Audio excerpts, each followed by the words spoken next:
Hello everyone and welcome to the Critic in Training podcast with my boy KhannonFTW. We're going to be talking about some Endgame, so there are spoilers ahead, so if you haven't seen it, don't watch this. Yeah, hello everybody. Welcome to the first stream or podcast, whatever, because apparently this is a thing now. What happened to those reviews? They got boring and I wanted to talk to people about Endgame. Fair enough. See you around. No, but we're going to talk about now. We're going to talk about all the Marvel movies because, you know, we like comic books and Marvel. We're and nerds. Deal with it. Yeah, but we're going to first talk about like the previous films beforehand, you know, the lead up to it. Yeah, the build up 22 films, you know. Oh yeah, Incredible Hulk was my favourite. What about you? Thor the Dark World. Bruh. No, but we're going to give a brief rundown of our opinions of each film, starting from Iron Man 1. So what do you think of Iron Man 1? It was very good. Wow. No, but to be fair, no, to be real, yeah, Iron Man 1 is definitely like one of the best films of Phase 1. It's very good at being its own narrative, but also setting up, like, you know, the Avengers Initiative, Nick Fury.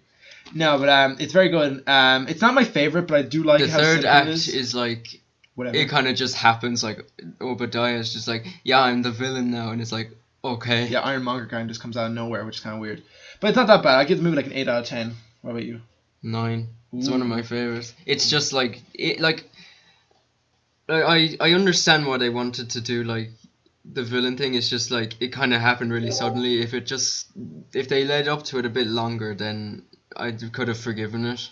Yeah, I know what I you also mean. just love the bit at the start where Tony escapes the cave. Yeah, I love that bit. Yeah, like, it's just a very good scene. I just love like the shot of him, like, you know, with the hammer and all that. It's great. I love that bit. I also love the line, "Don't waste your life, Stark." Oh yeah, Yinsen's very good. Like, he's a very good character for that. It's only in it for like 15 minutes, but he's very well I know, done. but like he gives Tony the motivation to be Earth's mightiest hero or Earth's best defender, as Cap says. Infinity War, but we're not there yet. Sorry for being quick with the movies, but we're not giving like full on reviews of these movies. We're just giving brief thoughts, you know. But we all can agree. I think we can all agree that the best line of Iron Man 1 is Obadiah going, "Tony Stark made this in a cave with a bunch of scraps." That line is so funny. I love it. But now we're on to the next one. The Incredible Hulk. Now, I actually never saw Endgame until like a few weeks ago. Not Endgame. Sorry, not Endgame. Fuck, you know what I mean. I haven't seen Incredible Hulk before Endgame. I only saw Incredible Hulk before I saw Endgame because I wanted to binge watch all the Marvel films before I saw it. And I gotta be honest with you, I actually kind of liked it. I thought I was gonna hate it. Yeah, I hate Endgame. I'm not joking. It was the second Marvel film I saw ever, and I didn't mind it that much. Like, I thought it was gonna be like dog shit. I thought it was gonna be horrible. But like, it's definitely the most like out of the box MCU film. It's totally different in terms of tone and just directing and everything. I've seen it twice. No, like, it's not the word. Like, Edward Norton is not that bad. His performance is a bit weird at times, but I don't hate him. He's kind of serious. It's just like it's a serious film, like. But it's like Mark Ruffalo is kind of funny because the next few films are funny. No, I think Mark Ruffalo is better because he's able to balance out humor and drama. You know what I mean? But well, kind of Edward Norton's portrayal is more just, oh, I'm depressed, I hate the Hulk. Like, I can understand why he's depressed because he literally just became the Hulk. Like, he's trying to control his power, like in his anger and all that. Yeah, but like I find the scene odd. You know, the scene where like where he pretends to be a pizza delivery boy and he's like, oh man, it's like, oh god. I don't know if that's terrible acting or if that's him just being a bad at being someone else besides himself. You know what I mean? He's just taking the piss. But I do like the cameo of the guy who played the Hulk from the 70s. I can't remember his name. Oh, that was good. That was funny. That was funny. Like theory or not cameo, I should say. I do like the Stan Lee cameo in the movie. How like he drinks the gamma and passes out. Like, it's hinted at that he became the Hulk temporarily, which is kind of funny. Oh, he became Excelsior. I think that was his version of it. Oh yeah, Excelsior. Oh yeah. Speaking, we forgot about the Iron Man cameo. I forgot about that. I do find it funny that he Tony thinks that he's Hugh Hefner, like the Playboy.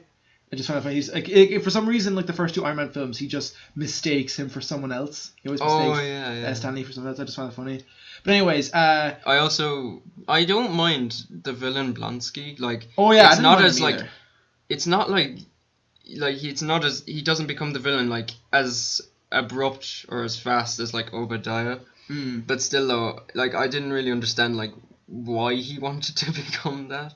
I don't know if it was just for like power and stuff. I think it might have been the addiction, like the power addiction. Like he got power and he wanted more or something. Maybe he actually wanted to be like the Hulk to help the military, because that's actually what they wanted Bruce Banner to do. Maybe he wanted to do it, but then like the addiction went to his head.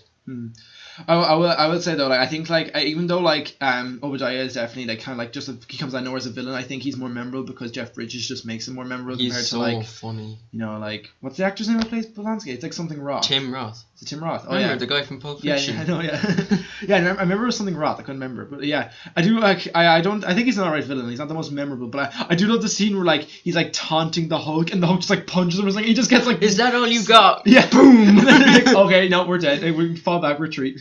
I love that so much. No, I would say though the CGI though looks horrible on the Hulk. It aged so bad. Like the scenes, the action scenes with him are not bad. It's just and like the scenes where it's just Hulk in the shot, it's not that bad. But when he's going up against other actors like Liv Tyler's in the cave, it was awful. The scene wasn't bad, just the CGI was horrible. I don't really mind Abomination CGI. Like I haven't seen the film in a while, so like it might look shit if I rewatch it. Yeah, like the final battle is definitely turn off your brain fun. Yeah. But like it's not bad. It's not like, oh yeah, we need a final fight. It feels like a Mortal Kombat game or something with just two like big brutes just beating the shit out of each other. I don't know. But like I do like it. I do like the setting of it being in Harlem. I don't know why. I just like the setting of it because like it's one of the 500 times where a superhero film is like takes place in New York, like the final fight. Every time someone mentions Harlem, I think of the scene in Die Hard 3 where John McClane is going around nude and he has like the sign. Oh yeah. If you haven't seen Die Hard 3, then watch it because everyone who has seen it will probably know what I'm talking about. It's also got Nick Fury in it. I mean Samuel L. Jackson. Nah, it's very good. No, but back onto you know. MCU, yes. I will say the biggest positive I can give to the film is the soundtrack. I weirdly really liked it. I don't remember the soundtrack at all. No, but like if you listen to the soundtrack for scenes like there's like a chase scene at the start of the film in like Brazil, and the soundtrack really ups it. It helps it makes it more tense. Like. Yeah, and there's like a scene where like Bruce is like walking by himself through like through country something like that. I can't remember, but like he's walking, and the soundtrack really helps like elevate the scene up more. It just makes it better, you know. And we also got the introduction of General Ross, who doesn't show up for ages. Yeah, it's so weird. Like every other Marvel film after Incredible Hulk tries to forget his existence. Besides the fact that they bring back Ross. And then the Russos are just like, "No, man, we need to like bring back connect it."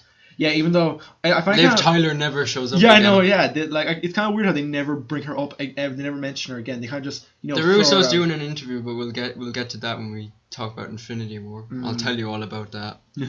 Yeah, but I would give the film a 6 out of 10. Same here, 6. Yeah, it's definitely above average. It's not great, but it's not bad. It's just kind of in the middle, kind of all right, okay. But now moving on to Iron Man 2, where Disney kind of made it weird because they interfered. One word: cluttered. The movie is cluttered. It's filled with so much crap because like Jon Favreau wanted 3 years to make the film, and he only got 2, so he was forced to smush in all these storylines, clutter them all together and then make a film. Like what he had to do a story. He had to include a scene with Nick Fury. I'm pretty sure he didn't want that. Yeah, like he had to set up more event, he had to do more hints at the Avengers film. He had Tony dying. He had to hint at it, but then it turned out he just blatantly just showed it. He had to show Tony dying and then making a new element. And then they had the Whiplash storyline. And Justin Hammer. Justin, I thought I called him John for some. Justin Hammer. I actually love Sam Rockwell as Justin Hammer. I actually find him really I like his personality, but he's very entertaining. Whiplash is just there. Yeah, Whiplash. I like his gimmick with the whips, but whatever. I kind of wish it was just Justin Hammer who was the villain. Oh yeah. What else? I like Don Cheadle as Rhodey. I actually in my opinion, I kind of prefer him over Terrence Howard. I prefer him over Terrence Howard as well. Especially in Endgame, but we'll get to Endgame later on because he's very good in Endgame. No, but I actually really like his performance, and I don't really mind like if Terrence Howard was the one who put on the suit and then Don Cheadle showed up, I probably would have been pissed. But it was Don Cheadle who put on the suit, so I'm okay with it. Yeah, I know what you mean. Yeah. Do you know why he got these swapped out? I think it's because Terrence Howard and Robert Downey Jr. are falling out. Oh, did they? They made up in 2016, I think. I heard the reason why was because apparently Terrence Howard wanted the same pay as Robert Downey Jr. and the studio. They had like a falling out over the money, I think, and like Robert Downey Jr. was just kind of being an asshole to him, and Terrence was like, "Wait a minute, I was the one who got you into this role in the first place. Like, why are you treating me like shit?" Because like they were really good friends. Yeah, well, let's hope now they're all right now. But, they are like I think they made up around the time Doctor Strange came out. Yeah, like going past that now, like they also have to set up like Black Widow. I don't really mind Black Widow being it. It's just like whatever. She doesn't have much of a personality yet. Yeah, no, but like I like the fight scene. I like her the scenes with her and Happy. They were just really funny. I find it funny. Yeah, like her first scene, she like fucking like knocks him onto the ground. They're like, "Oh my god!" and then like when they're breaking into like Justin Hammer's place. And then like Black Widow beats up like 20 different guys, and Happy gets one. He gets one. And he's like, "What the hell?" Oh, I love the scene though. I love in the first scene when Black Widow gets introduced. I love how at the very end Tony's like, "I want one," and Pepper's like, "No." Oh no, actually. And he looks up like her background, and she's like a model or something. Like that was her cover. She was a model, and then he like zooms in on one of the pictures. Yeah, like on her like it was like her like cleavage or something. Was that it? I think in front of Pepper. Yeah. Yeah, like they weren't like I really like Tony and Pepper's relationship. Were they like together at that point, or was it at the end of the movie they get together? Really together? I think like they kind of were like they were thinking about it, and then at the end they were like and then like Rhodey got in on it. Oh yeah, he's like watching. Yeah, but I will say the movie is cluttered, but a lot of the scenes in the movie are good. Just they're not good together. You know what I mean? Like I really love the scene where Tony finds the old footage of Howard, and Howard says like, "You're my best creation," or something like that. I'm pretty sure Jon Favreau was like he wanted that, but like a lot of the action stuff he didn't want. He wanted more like character development, like he did in the first Iron Man. Yeah, well, like a lot of like it is a good scene, but I feel like a lot of these scenes just don't work that well together. Like as much as I do love Nick Fury in the the movies, I just feel like he kind of just shows up out of nowhere. It's like, oh yeah, you need to form the Avengers, and we need to get you back on track. Like he was kind of good just in the post-credit scenes. Like they didn't really need like two scenes. Yeah, like the diner scene and the scene where he's at his house. Yeah, the last scene. And like wasn't like the kid in the Iron Man mask Peter Parker? Oh yeah, I actually like that scene where it's like he does like that, and then I know where Tony appears. If you don't know, well, like you can't see, he's holding his hand up in front of him, because that's what Peter does when he wears the suit. Well, like his own like costume, really. Yeah, like I remember, like I can't believe that's like apparently that's true. That apparently that kid is Spider-Man. Like or yeah, Parker. No, it's just like, bruh, why? Yeah, but I will say the finale is a bit odd. It's like it's not as forced as the first Iron Man's finale. They teased Wakanda in it. Oh yeah, they did. Yeah, what the hell? And like the dude Namor, who I've heard of a lot. Who? He's like Marvel's version of Aquaman, except he was first in the comics. Oh. But Universal owns the rights to his character, so Marvel can't really use him yet. I would say the intro. I mean the final like third act is definitely.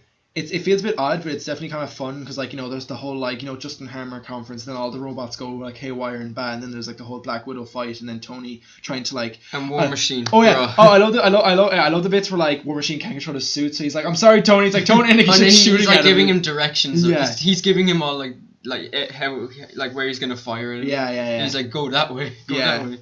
Like there's like 50 robots chasing Tony, and then eventually like they're able to get control of War Machine's suit, but then they have to fight all the robots. Oh, I love the bit where the big I think it was like Whiplash comes out of nowhere, and then War Machine's like, I got this, and he takes out the ex-wife missile that just I'm gonna give him the ex-wife, and it just like hits off the ground. Hammer tech, yeah. Hammer tech, yeah. Just like that one line is so funny. I also love the bit where Whiplash is always on about his bird. Oh yeah, my bird. Hey, we got you the bird. This is not my bird. And then, you like the bird now? Take it away from him. Now take his pillows. Now take his shoes. Now I took everything from you. See what it's like. Yeah, like Whiplash feels underutilized, even though he's got some good scenes. He's really dark though, because like the movie, there's a few scenes that's pretty dark. It just feels like he's in an entirely different film. Like the bit where like he hangs the two the two guards behind him. Oh my god, yeah. It's so dark for like a superhero film. But I think now we need to go on. We need to continue on now. We're talking too much about this film. What do you give it? I give it, I think, a 6 as well. Same.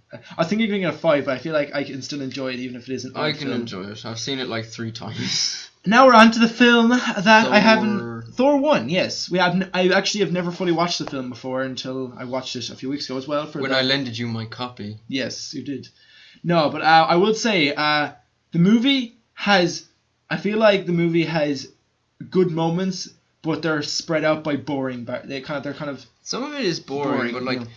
I kind of like the bit, like every scene with Loki is really good because it shows like his descent into darkness, like how he's gonna be the villain.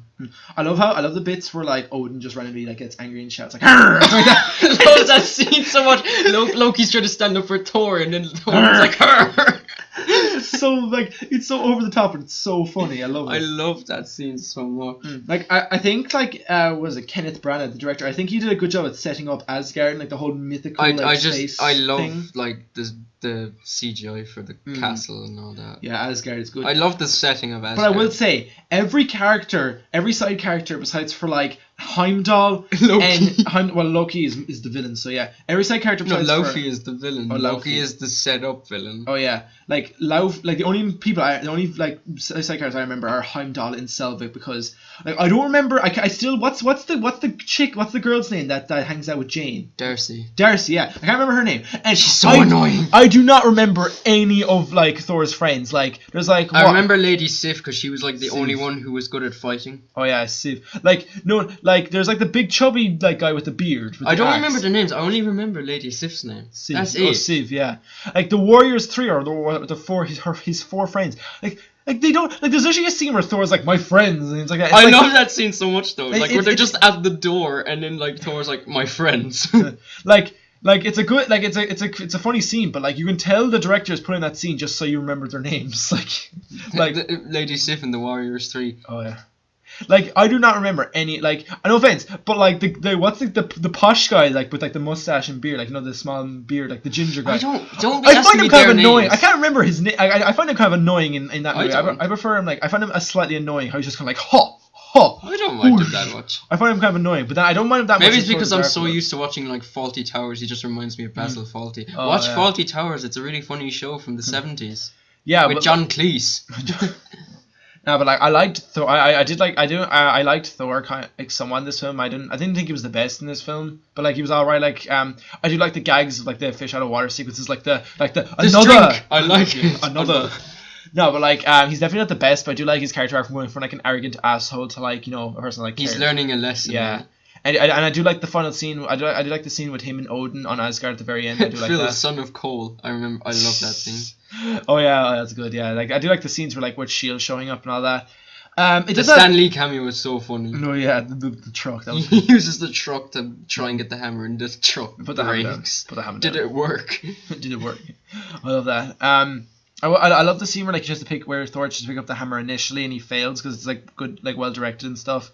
He looks devastated, but I love at the end though when like he gets his hammer there and then like kicks ass, and I love the gag when he's fighting Loki and he puts the hammer on his chest to keep him down.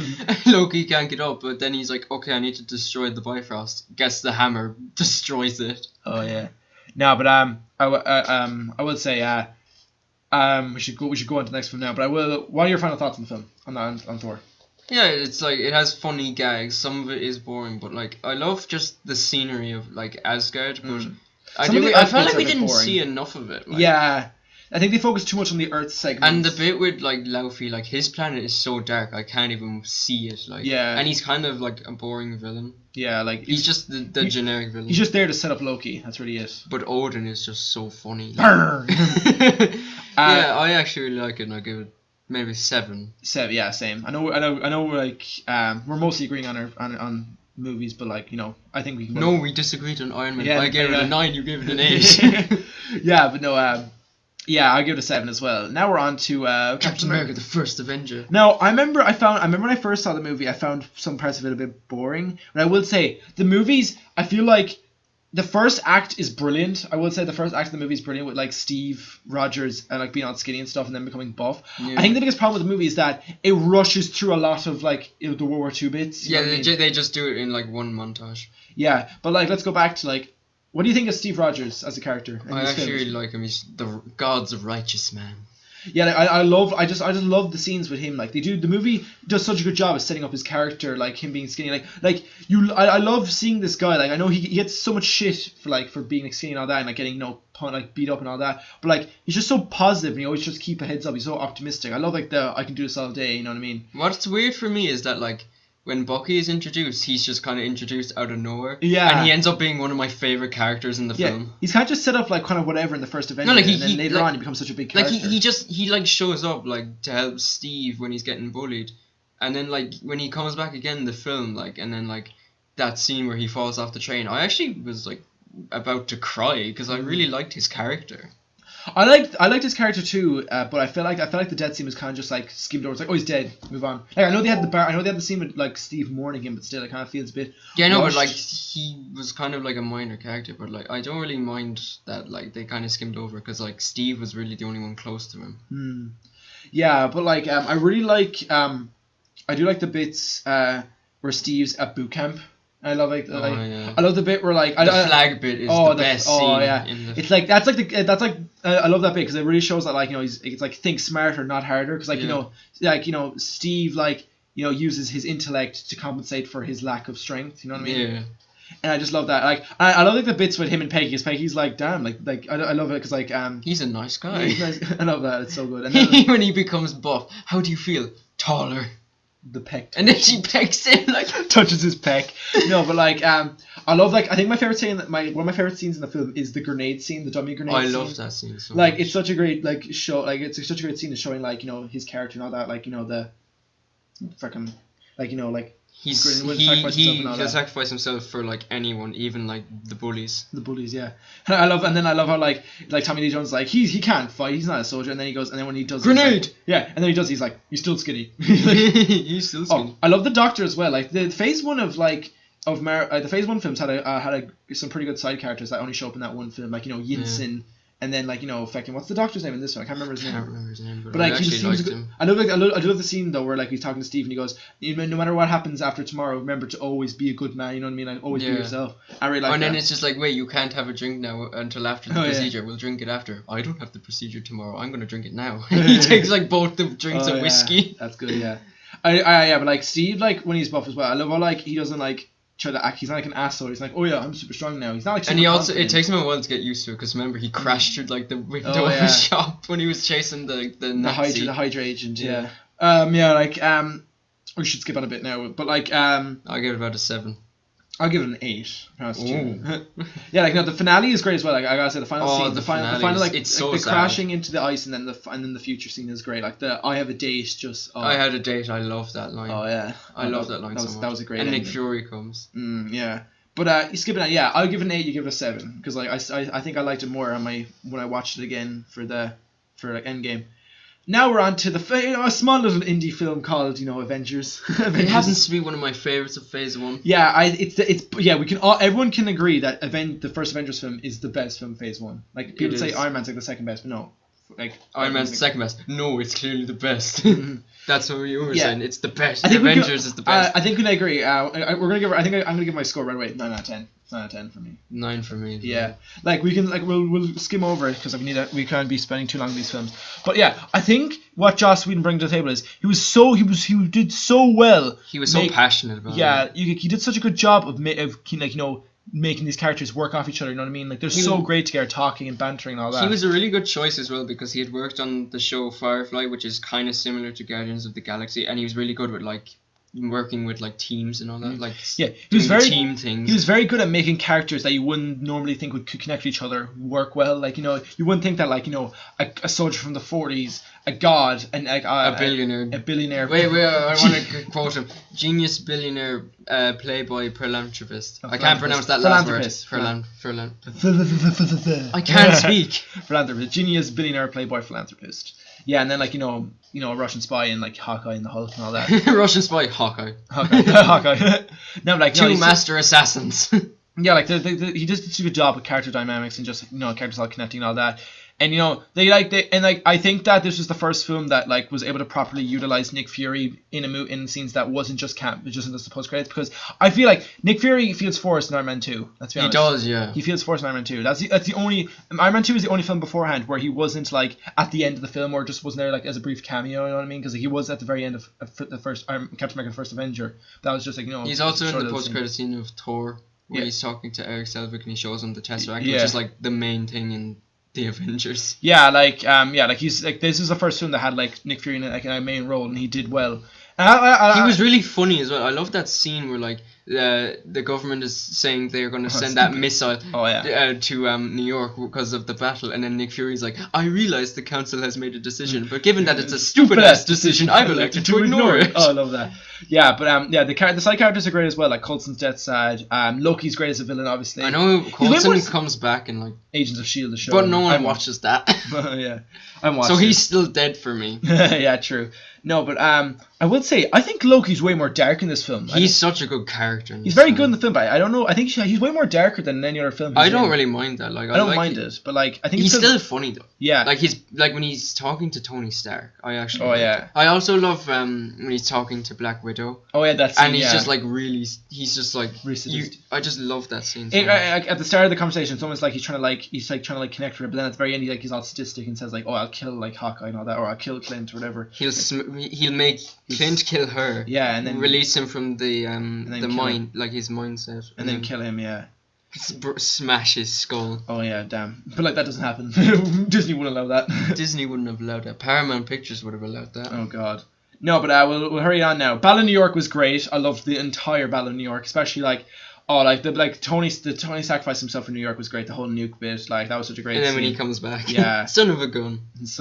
Oh yeah, language. No, that was in the next one. Yeah, but like no, it's great. Oh, please tell me no one kissed me, because I think Steve tried to do CPR on him. Oh yeah, yeah, but no, the two post credit scenes are great. Like the shawarma scene's great, and I love the shawarmas. And the tease for Thanos was great. Do you know that? I love when Loki's talking to Tony, and then like Tony is just not scared of him.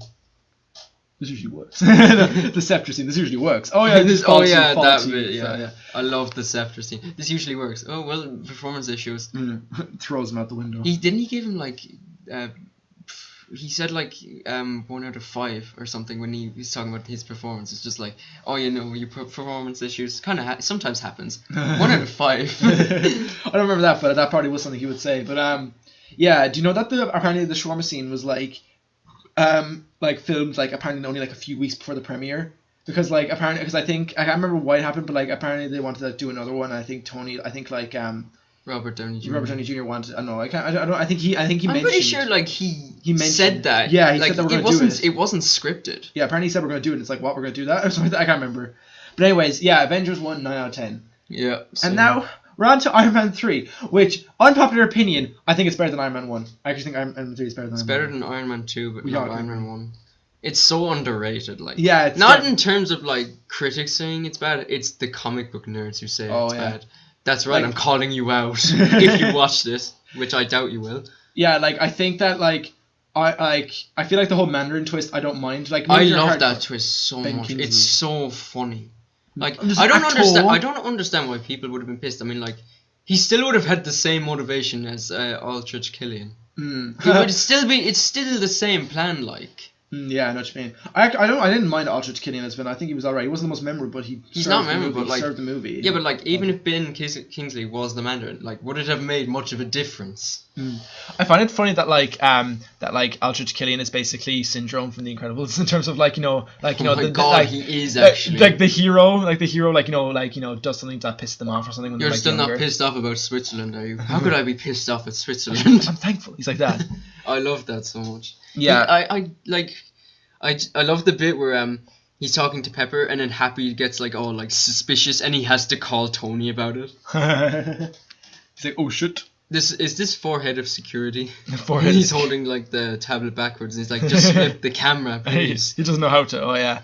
I also love the scene where the house gets attacked. Oh yeah, that's very like I like how creative it was. Like I don't know if this happened to anyone else, but I felt so upset when like the hand thing fell out. Oh, the fell arm! out the window. The arm, yeah. Me and my sister cried at that scene. Oh my god, yeah. Like it's funny because at the very end of the film, when he goes back to his house, he gets the arm, he gets it back because like you see like it's wrecked, but he has it. He still has. He had two of them. Like the one with the camera was crushed, and then the one that always annoys him fell out the window. It was so sad. It's actually a really sad moment for me. I was actually so upset when I saw that. Yeah, like I think like I really like Tony in the film, like how he's like trying to like deal with his PTSD from the Battle of New York and all that.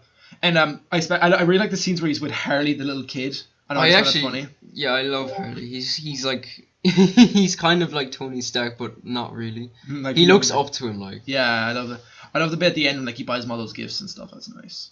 I love the line where it's just like Dad went to get milk or something. He wanted to get scratchers. He wanted to get scratchers. That was 10 years ago. Yeah, I guess he won because that was like 10 years ago. And it's like, Dad's leave, don't be a pussy about it. It's like, Christ. No, but yeah, I would say, I think the action's very creative as well. Like, the final fight and the plane fight, I like it. I think it's very good. Mark 42 is a funny gag. Rhodey's really funny as well. Oh, like, yeah. I love the scene where he's like in Syria or something. He's trying to like find all the terrorists, and then he sees like the nuns, and he's like, oh, hello. Hello Bless you. Hello there. Yeah, no, I love like the gags with the suit, especially Mark 42, how like it always like it's like separate and then it comes together, you know what I mean? I love that gag. Yeah, I love that. Yeah, but anyways, I think we should continue on. I give it a 7. I give it an 8 or 9. 8 or 9. 7 for me. Next is oh no. the best MCU film. 5 out of 10. Let's skip it. Okay, no. Okay, we'll do this. We'll make this as brief as possible. Movie, it's the worst. It has a lot of boring parts. Malekith the villain is so like forgettable. How do we remember his name and not the side characters from Thor? I know because he's so bad. He's so bad. I guess. No, or else they just won't stop saying his name in the films just to get you to remember it. Side characters are still boring. The best scenes in the film for me are the scenes with Thor and Loki. They're the best. They are the best scenes. I also love the final fight where they're just jumping around. Oh my god, I love the hammer. The hammer's like whizzing around the place. I love when Thor calls the hammer and then he goes through the portal and then the hammer goes to space and when he comes back to Earth it goes back down. Oh yeah, and when he gets on the train with the people, he's like, where's Greenwich? Just like 3 stops. Or something like he gets on the train. He just stands there. Oh yeah. And then the woman like hits off him and is like, sorry. Yeah, but anyway. I also love the scene where Eric Selvig and Jane Foster are like, get out of here, and then like the English guy's like, but Thor's out there. He's with his hammer. Yeah, I felt like when they were doing Thor the Dark World, it's like, oh yeah, we have a budget and we spent all of our budget. Patty Jenkins was supposed to direct it, and since she didn't, I don't think she wanted the Reality Stone stuff, so they fired her for it. Oh. I felt like they spent like most of their budget just to have them film like the film in like England or like in like London. I think Patty Jenkins also wanted like Jane to be the next Thor, but I don't think Kevin Feige was ready for that. Like he wanted to save that for later, and she also didn't want the Reality Stone, so they had to get rid of her. Yeah, like Jane Foster, like she's alright. She's not the best. I'd say if like Patty Jenkins had left them notes on what to do with her character, she would have been more interesting. Yeah, she's kind of whatever. They're trying to make her big, but it's like you don't really care. Eric Selvig's funny though. Oh yeah, the nude scene. And the Stan Lee cameo. Oh yeah. It's just like, can I have my shoe back? Oh yeah. Oh yeah. What about the other Stan Lee cameos? In Iron Man 3, he's like a pervy like judge. Oh my god, yeah. And then in the Avengers, superheroes in New York. Give me a break. And then in Avengers 1, in Captain America 1, he was the Colonel. Yeah, the Colonel. Yeah, that was pretty good. No, but I give Thor the Dark World a 5. Same. 5. It's just average. It's just average. Like the third act is probably just the best because Loki's in it and the final fight is just entertaining. Everything else is boring. Now we're on to one of the worst films. Captain America: The Winter Soldier. That's funny because it's like this was the film that made Cap like top tier. Like I liked him in First Avenger. I liked him in First Avengers film, but this is the film that made you like love him. It also made Black Widow a badass. Oh yeah, I loved her so much. Yeah, I love the dynamic between Cap and Black Widow. It's just I love the scenes. Like I just love this bit at the start where they're in like taking over the pirate ship, like the terrorist ship, and then Black Widow is just she's on like the grappling hook thing. She's just going down shooting all like the guys. Oh yeah. Like capturing his own mission, she's like, "What the fuck are you doing?" Yeah, but like, I love the dynamic. I love the scenes like where like when they're trying to like evade capture from like the Hydra agents in the mall. I love that bit. It's like kiss me, and it's like public displays of affection make people uncomfortable. Yes, they do. And then Romulo's like he looks away. Yeah, I love that. Yeah. I also love where they go back to the camp. Oh yeah, that was a good scene. And then he sees like the pole but the flag's not there, and then when she asks him has it changed much, he says not really, and then he has like that flashback. Yeah, that was good. Yeah, like I love like it's one of the biggest like the Winter Soldier is one of the biggest like solo films because like Shield gets compromised, it's destroyed, like it gets. And then like Hydra is just everywhere.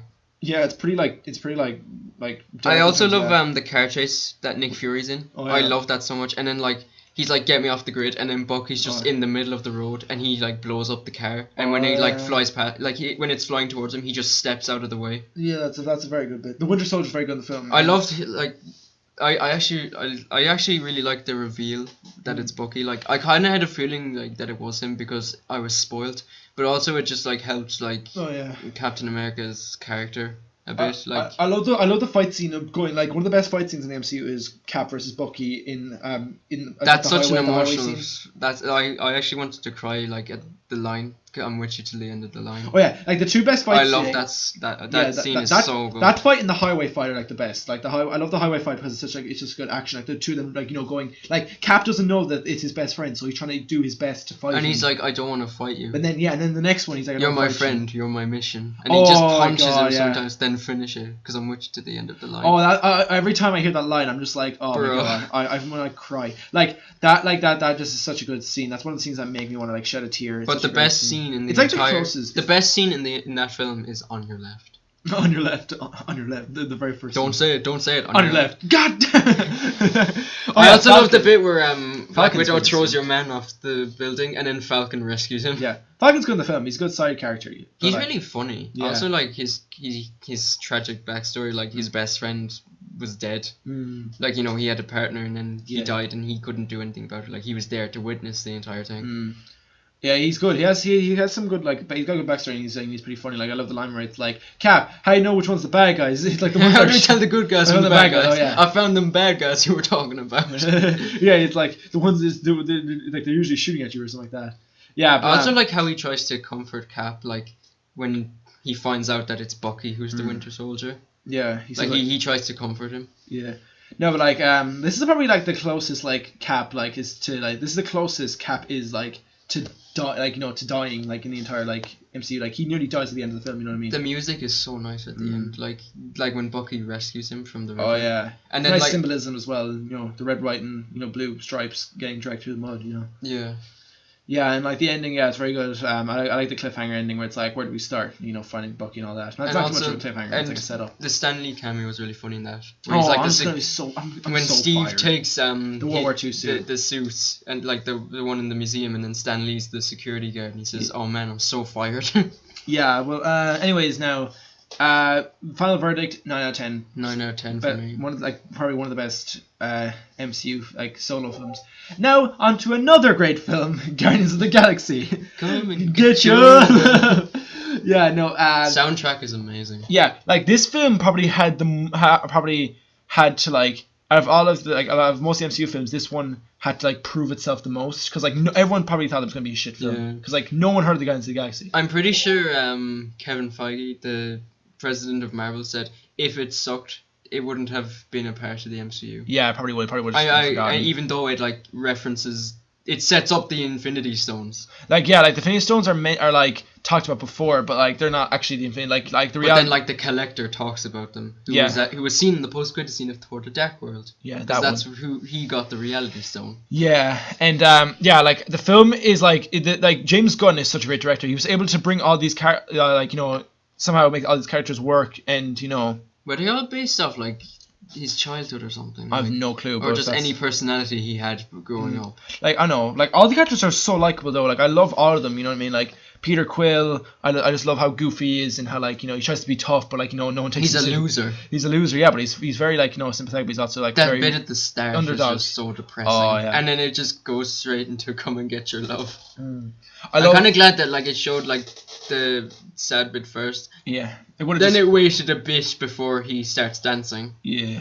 But like then after that then like I know Gamora is great as well. Like I love how like she's very closed off because of like all the shit that Thanos has done to her and all that. But then she like opens up to Peter and all that and becomes she's also a very good fighter. Yeah, she's not as badass as like Black Widow, but still.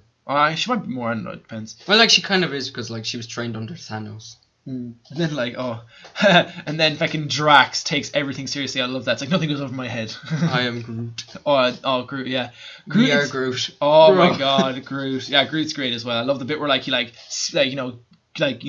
grabs all like all the bad guys and like slams them across the room. love that, and then he turns around and he just smiles. And then Rocket. Rocket. I love that the lines that he has when he's drunk, where he's like, I didn't ask for this. I didn't ask to be put into a lab, ripped apart, torn apart again and again or something. I love that line. Oh yeah, Rocket. Rocket's very like tragic, but he's also very funny because like, I feel like Rocket's like a very depressed individual, but he hides his depression with kind comedy. of like Tony Stark, a little bit like him. Yeah, because like he tries to like act like an asshole and be funny to hide his like depression. You know what I mean? Because like he's very depressed. But he needs friends, like. Yeah, he's very hard. He finds it very hard to make friends, but when he does, like And then like when Groot sacrifices himself, he's in tears because Groot was like his first family, really. Yeah, it's so sad. The We Are Groot scene. Oh god. What you call it? Ronan was just Ronan's the generic villain. Ronan's generic, but I kind of find it funny because like he's generic, but kind of like I find it funny how like he tries to be all serious and all that, and like but then like no one like kind of takes him seriously. Yeah. It's like it's like I will. It's like Thanos. He's like tries to be intimidated. Thanos just like. He like just doesn't care. He kills like one of Thanos' henchmen, and then that's what gets Thanos to turn around. Yeah, like it's just like I don't know. He's definitely generic, but he's definitely like I think he's memorable in how like tries to be super serious. I also just love the bit at the end where like Star-Lord is challenging him to dance off for the galaxy. Oh, that's so good. What are you doing? I'm distracting you, you big turd blast. And like Drax is behind him with the gun or something. Oh yeah, with Rocket. Oh, that's good. Yeah, and then like the whole like holding the power stone. I actually love the scene where like Gamora's like, Peter, take my hand, and then he sees his mom. And she's like, take my hand. Yeah. And then he takes it because he never took his mother's hand before she died. His new family. Like while she was dying in hospital, he never took her hand. Yeah, but now. And then like when he sees Gamora, it's just he takes her hand. He can finally reach out to his new family now. Yeah. Like I love that. That scene actually made me cry. Like that scene's such a great scene. I love that. All of them holding the Infinity, the Power Stone, then they defeat him. It's like you said it yourself, bitch. We're the Guardians of the Galaxy. Oh yeah. The Stan Lee cameo, like Rocket makes fun of him. He calls him like Mr. Smiles over here, trying to be a ladies' man or something. Oh yeah. But like yeah, it's a great film. 9 out of 10. I give it an 8. It's mostly due to like the Ronan bit because he's so generic, but like Nebula is kind of generic as well, but like she does get character development later on. Yeah, like the second film and all that. Yeah, like it's I think it's a good film in its own right, and it's good at setting up future plot points like with Yondu and Nebula and all that. Oh, Yondu is really funny in this. Yeah, he's definitely funny. Boy. That whole like arrow scene with him. Yeah. Oh yeah, it's just like the captain has to teach stuff to his crew, and then like Kraglun's like, Captain's got to teach stuff. Yeah, but like 9 out of 10, best, probably one of the best in my opinion. It was 8 for me. So what's next? Age of Ultron. Yeah. That was kind of boring. For the movie, I'd say it's disappointing and kind of whatever. Like setups, it's kind of setups and boring. I know it's a bit boring, but like I kind of like how it develops like Black Widow and Hawkeye's characters, because you see like more of Black Widow's background, like how she was trained to be an assassin, and then it shows that Hawkeye is a family man. Yeah, and I love that. He's kind of an Avenger to help protect them. Yeah, and he's also a farmer. He's like man of his talents. Farming, really, man of your talents. No, but like I do like it because like he's the only Avenger with a reality outside of work, like outside of just like avenging, and I just like his dynamic, and I love like the scene where his wife is like saying like that they need you, like that's the scary thing, they need you. Yeah. Like, even though you're probably like the weakest one there, like. I kind of like the relationship between Bruce Banner and Nat. Oh yeah, that's pretty cool. Like they both want to have something else. It's really nice. They want to have a life outside of like just killing and stuff, but like they can't. Yeah. They can't. I can't have this, kids. Neither can I. Oof. That is like really dark. It's just like they take like her uterus out. Oh Jesus Christ. No, but like and like what you call it I do like the scenes as well. Like they don't develop like characters. Like Tony gets developing so much development, but like Cap and Thor kind of just get like. Well, like they kind of had their films. Yeah, no, yeah, true. So did Iron Man, but Iron Man gets more development. So yeah, but I just like the development of Hawkeye because like that's probably the best thing. He's like the film. He has like the least amount of films out of all of them. Yeah, he's probably like that's probably the biggest positive I can get to the film is like they were good at developing like Hawkeye's character. Yeah, Ultron's kind of whatever. Like I don't know why they set him up. I such find a big him villain. funny. He's good, but like he's not the best villain. A lot of people find him annoying. I find him funny. I find him annoying.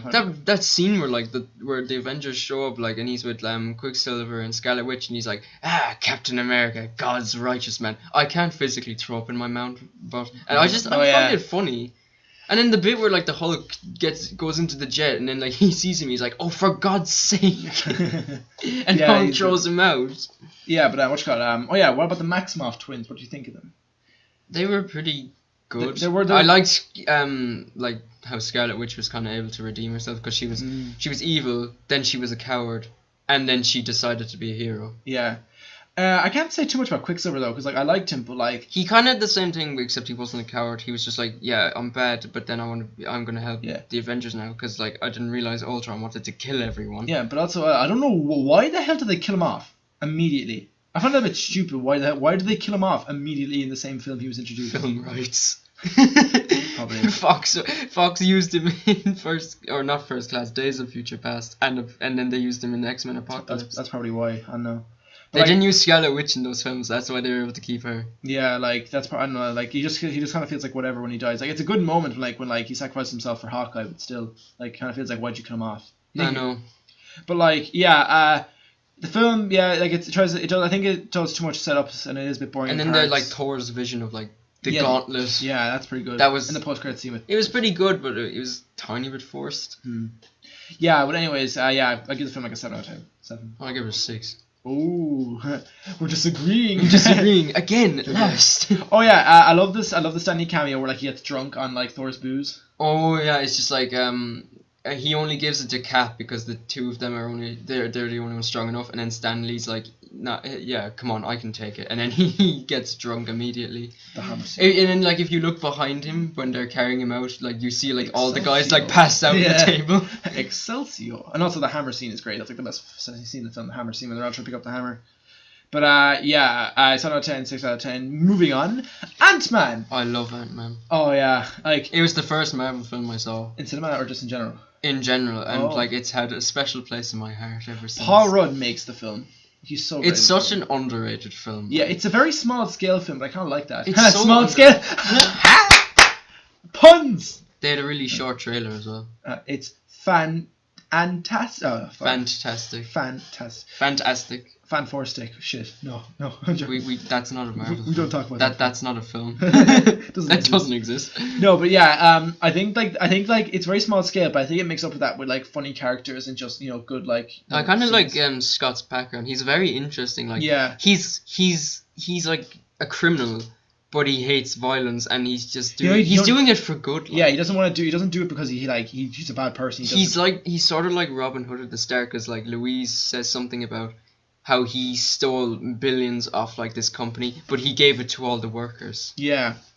So like that's why he got arrested, and put in prison for 3 years. I love his like relationship with characters like Louise and like Louise is the best. And like Cassie. Oh my god, like the actress who plays Cassie is one of the best child actors. Like she's such a good. She's actually really good. She's very likable, and I love like I just find like they make the movie's very good at making you root for like Scott to like winning, like make like like him I can't speak. The movie's very good at making you root so that he's able to get visitation rights with Cassie. Yeah. You know what I mean?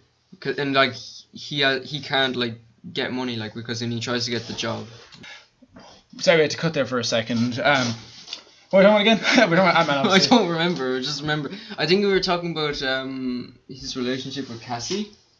The movie's very good at making you root, as I said before. I remember that. Yeah, like rooting so you can visit her and all that, and the actress is like for her is very good, as I said. Darren Cross exists. The villain. The villain's kind of whatever. Like the suit he wears. I know, cool. Like he wants like to do it for the greater good. Like he wants to make Ant-Man suits for like all the military, but then it's like I think Hank Pym is like aware that Hydra still exists. And he doesn't want him to do it. I actually really like Hank Pym as a character. Like Michael Douglas is very good at acting in it. Yeah, he's very good. I just like Michael Douglas in anything. Yeah, he's very likable, and so is like Hope. Yeah, she's pretty good.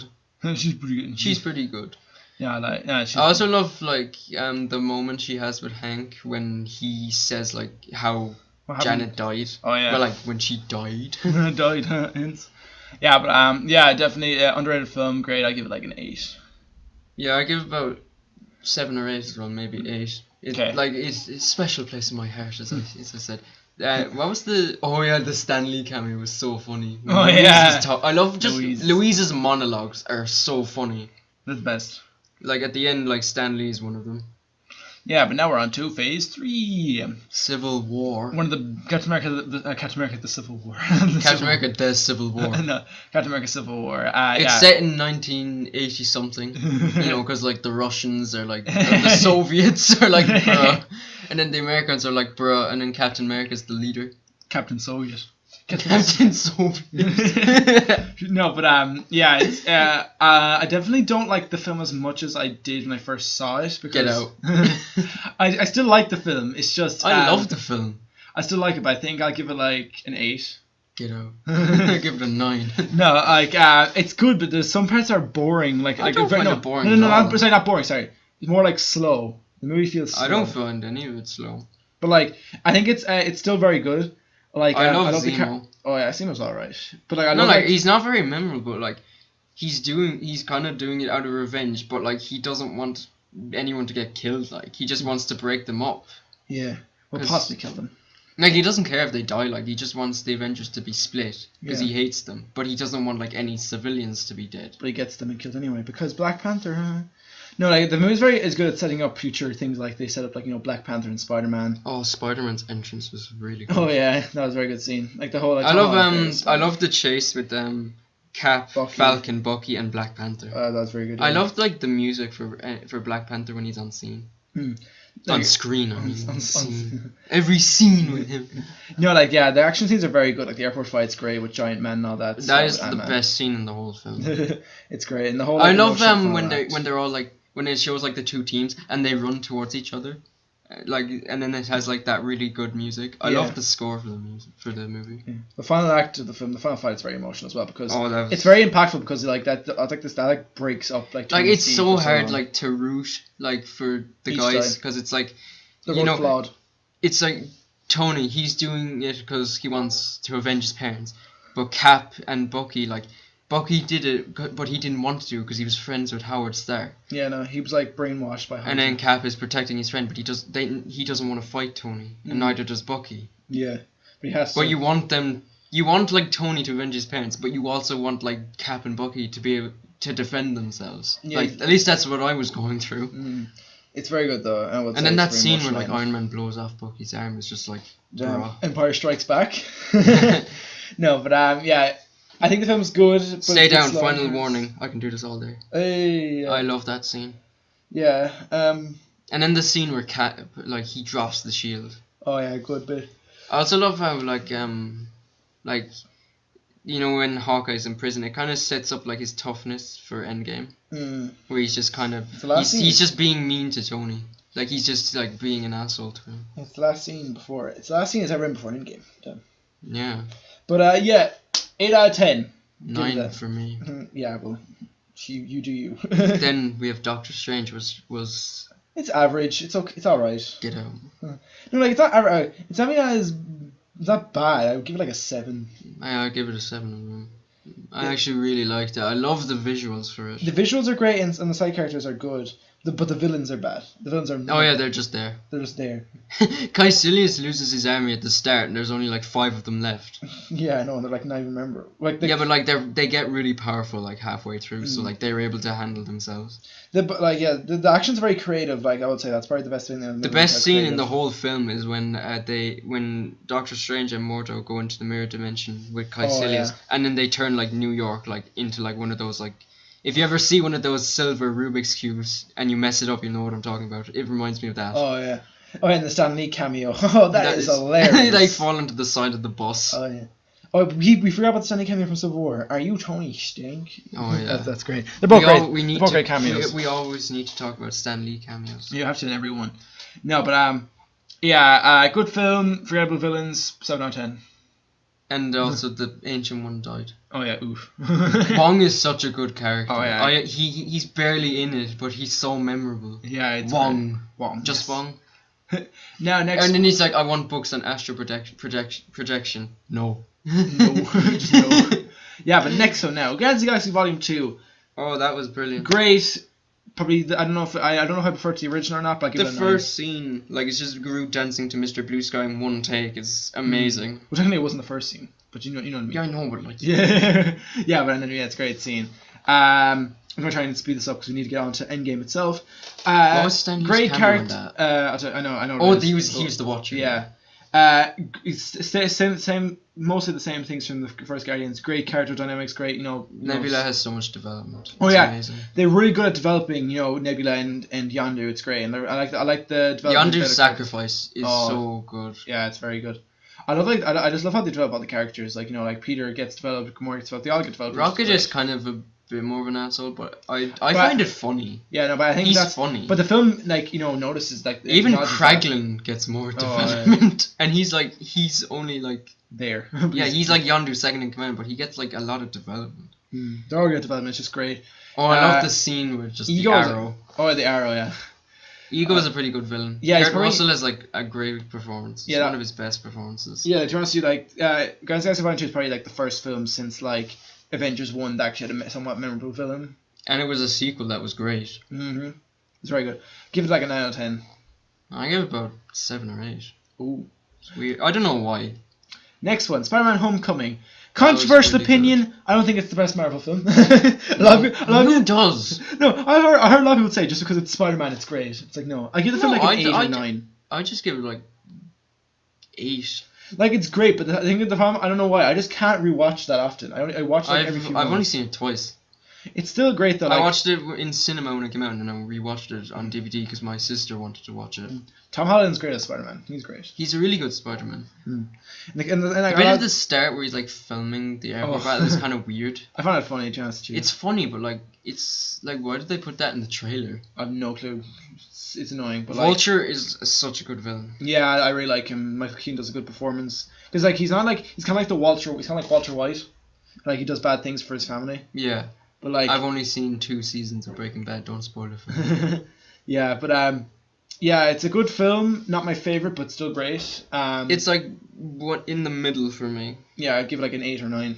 I'd give it about the 7 or 8. And now we're on to a film that did nothing for Thor's character, Thor Ragnarok. No, all jokes aside, now Thor Ragnarok made Thor a great character. It did. Like, I always liked Thor beforehand, like especially in Age of Ultron. I find him really funny with the jokes with the hammer and all that. I'm pretty sure that's what Taika Waititi was going for. Just that one scene where the Avengers were like getting drunk trying to pick up Thor's hammer, and then Taika Waititi was like, imagine if Thor was like that for the whole film. Mm-hmm. Hey, let's make a film on that. Yeah, that's the biggest positive I can give is that it made Thor a great character. He's so funny. Yeah, I love it. It also like gave the Hulk comedy is brilliant. Hulk got some character development. Yeah. You're good at developing characters, but also just like the film is really funny. Like Heimdall is so memorable. Oh yeah, I love. And they get rid of the Warriors 3. Oh thank God! Yeah, they just kill them off. Hela just kills them. Well, she kills two of them. One of them actually put up a good fight. Oh yeah, like, 3 of them. He had like an army, and then he was the last to die. Yeah. The other 2 just kind of died. And he kind of stood up to her. I love the bit where it's like, where Hela gives her a giant speech saying who she is, and then your man's just like, whoever you are, leave. And then it's like, whoever I am, were you even listening? Do you hear what I just said? She's like that. Oh yeah, that's funny. And then Heimdall is like really good in it. Like he's trying to protect all the people, and he can't really get Thor back because of what Hela's doing. Like, and we know who the best character is. My name is Cork. Cork. This is my friend Mick. Oh, Doug is dead. I'm made of rocks, but don't let it intimidate you unless you got a pair of scissors. There's a rock paper scissors joke. Oh yeah, Korg is great. Like most of the side characters are great. Like I love Korg. I love the Grandmaster. I love Loki's really funny. Oh yeah, he was funny in Thor: The Dark World because they kind of had to make him funny, but he's even funnier in this. When he sees like Hulk, like after all those years, he's just like, I need to get off this planet. Yes, that's how it feels. Oh yeah, where Thor gets his ass beat by the Hulk. Great, okay, yeah, but and then when he turns back into Bruce Banner, you and I had a fight recently. Oh really? Did I win? No, I won easily. That doesn't sound right. Yeah, but it's true. No, but yeah, like great. It was a great film. Interesting new characters like Valkyrie and Korg and all that. You know, it's so colourful. Yeah, it's so colourful. It's so upbeat. It's so great. Great way, like you know, change of character for Thor. And then like the end, it's just great. Like film. it's just the last scene. They win, but they lose at the same time. And then Thanos showing up in his ship. Oh yeah, it's just like, what? Do you think it's a good idea that we go back to Earth? Yes, of course. I'm a celebrity there. They love me. Let me rephrase that. Do you think it's a good idea if I go back to Earth? Probably not. Well, unfortunately, never did. But now, Black Panther. No, well, we know. I give 9. I give. Oh, no, actually no. Actually, Thor Ragnarok, I give it 10. I give it an 8. Ooh, I give it a 10. I love the film. It's just Hela is just like she's pretty good, but like she's memorable, but not. She's memorable, but it's like. Because her motivation is just kind of the same. Yeah, she's memorable because of how over the top she is and just how she gets and how she's funny. Oh yeah, I love Valkyrie in it as well. Oh yeah, like it's like great. Her backstory, like her beef with Hela. It's great. No, but yeah, 10 out of 10 for me. Now we're on to Black Panther, a movie that I thought was great when I first saw it, and now I think it's alright. 7 out of 10 for me, probably. It's an 8 for me. Black Panther is good. It's very good at world building, and it's very good at it's a very good film for African Americans. It's just a great. It's just film. like the CGI is. CGI is bad, yeah. CGI, especially the final fight with oh my god, the rhinos in this. Okay. They were okay, like when you first see them, but when they're in the fight, it's just terrible. T'Challa doesn't really do much in this film. Like he doesn't have much of a character besides for becoming the king. I don't really mind that. But it's not that bad. The best part of the film though is Killmonger. Killmonger's the best. He's a great villain. And Shuri. What are those? Yeah, I love the side characters. Like M'Baku, Okoye, Shuri, they're all great. Nakia is good. Yeah, I'm like the only person who remembers Nakia. I love the side characters. The world building's great. Side characters great. The villain's great. But I think CGI is bad. CGI was so bad. T'Challa's whatever. I don't really mind. I still like his character. 7 out of 10 for me. 7 out of 10. It's 8 for me. Now we're on to the film that no one wanted. No one wanted this film. Avengers Infinity War. 10 out of 10. Why does it exist? It's such a 9 out of 10 film. I give it a 10. Love it. Thanos is a great villain. He's been set up since Avengers 1, and he was such a great villain. He had a very great motivation. And he won at the end. Yeah, he wins. The villain wins. It's like you should have gone for the head. Oh yeah. The Russos did such a good job at, they were able to juggle all these characters and somehow they were able to great. They didn't feel jumbled. It didn't feel like sometimes a character can be off screen for way too long. Iron Man, Doctor Strange, and Spider-Man. Disappear for 20 minutes. They're gone for ages. Yeah, but then they appear then. But to be fair, they do get the best action scene. They have the best action scene. Yeah, but I love the character dynamics, and I love when the Guardians of the Galaxy are first introduced. When Iron Man sees them. Oh yeah, it's like we need an action scene because we haven't had one in 20 minutes. Where's Gamora? I'll do you one better. Who is Gamora? I'll do you one better. Why is Gamora? Yeah, comedy's great, drama's great, everything's great. I think we're continuing on now. 10 out of 10. It has in my opinion, it has one of the best opening scenes ever. It has one of the best endings as well. Yeah, but the opening scene is so tragic. It's such a good way of introducing Thanos. He just shows up and it's just bruh. He's like a monster Yeah, but 10 out of 10. 9 for me. Now we're on to a film that's definitely considered to be smaller. Ha! That's funny. Ant-Man and the Wasp. I never watched the film until recently. I loved it. I would consider giving it a 10, to be honest with you. I might sound off. For me it's a 7.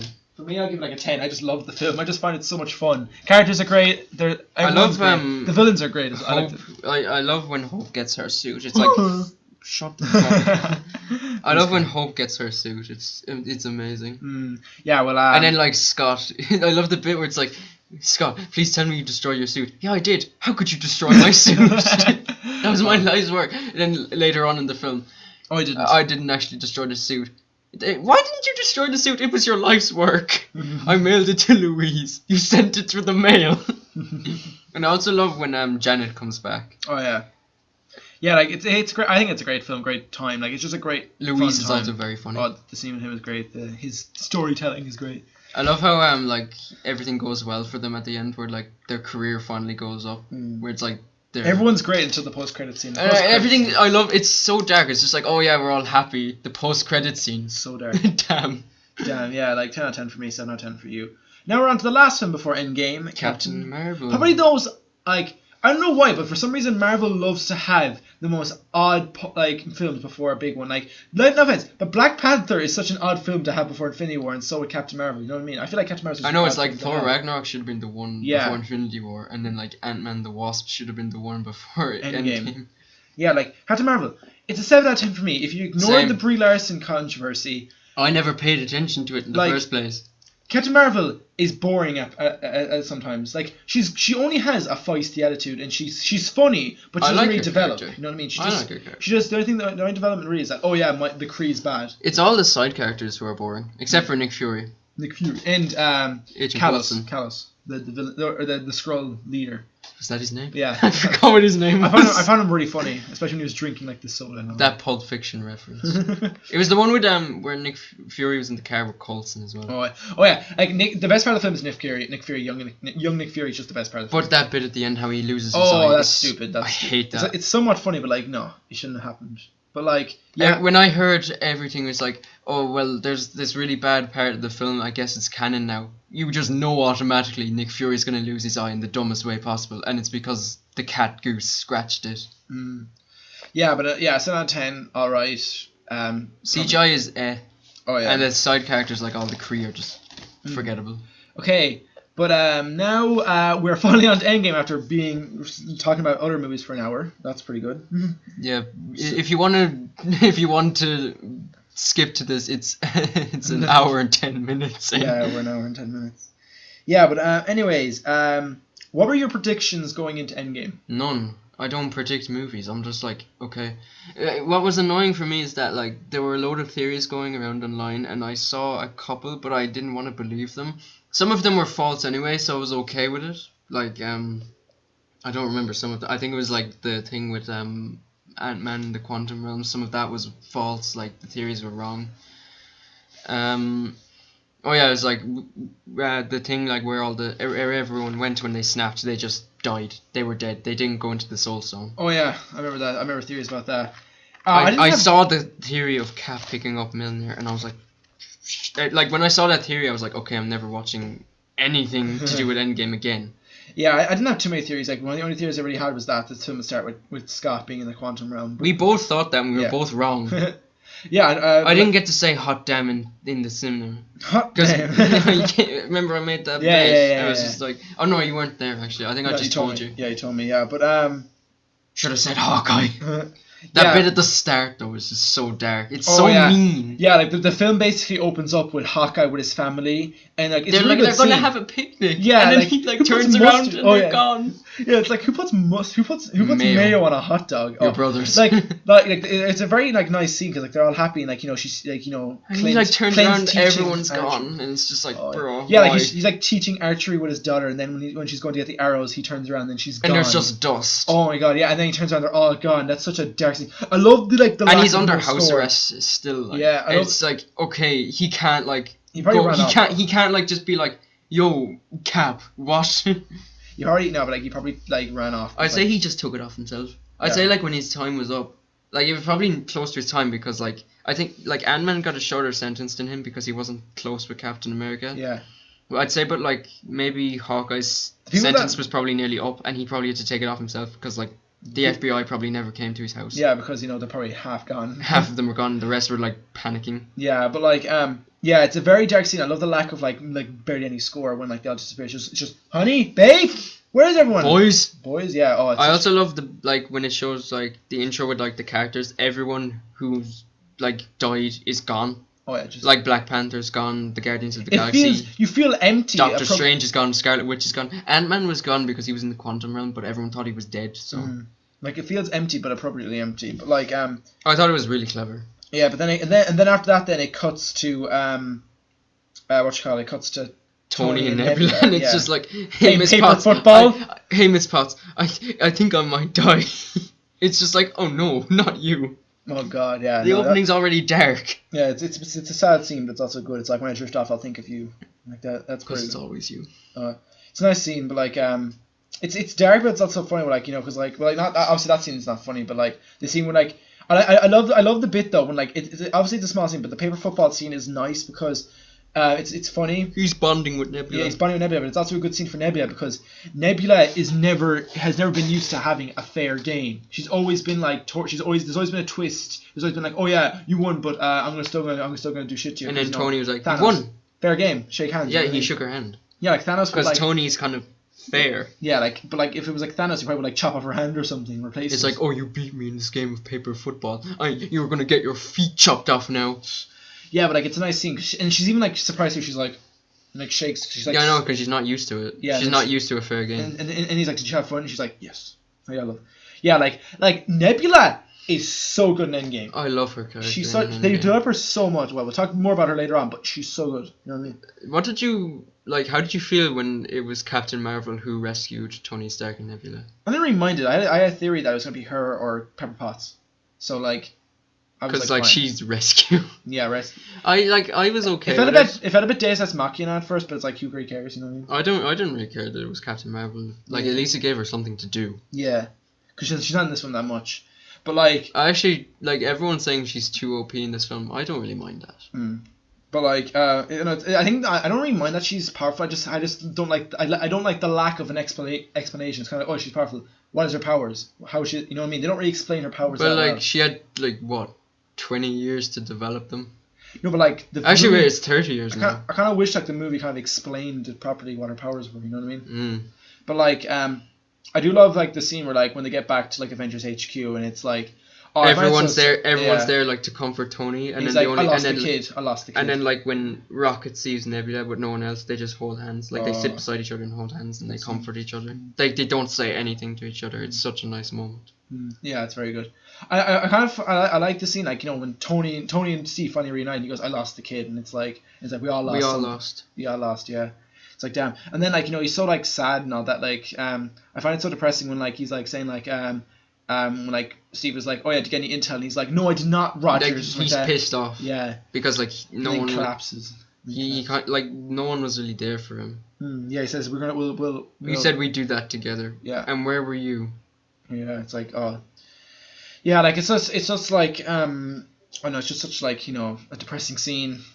Everyone's just down. It's like, yeah, but like, you know, even I love the moment when like everyone's like taking a moment to reflect on who's dead, and then like Tony sees Peter, and then Captain Marvel sees Nick, like Mercury. Yeah. It's just really nice.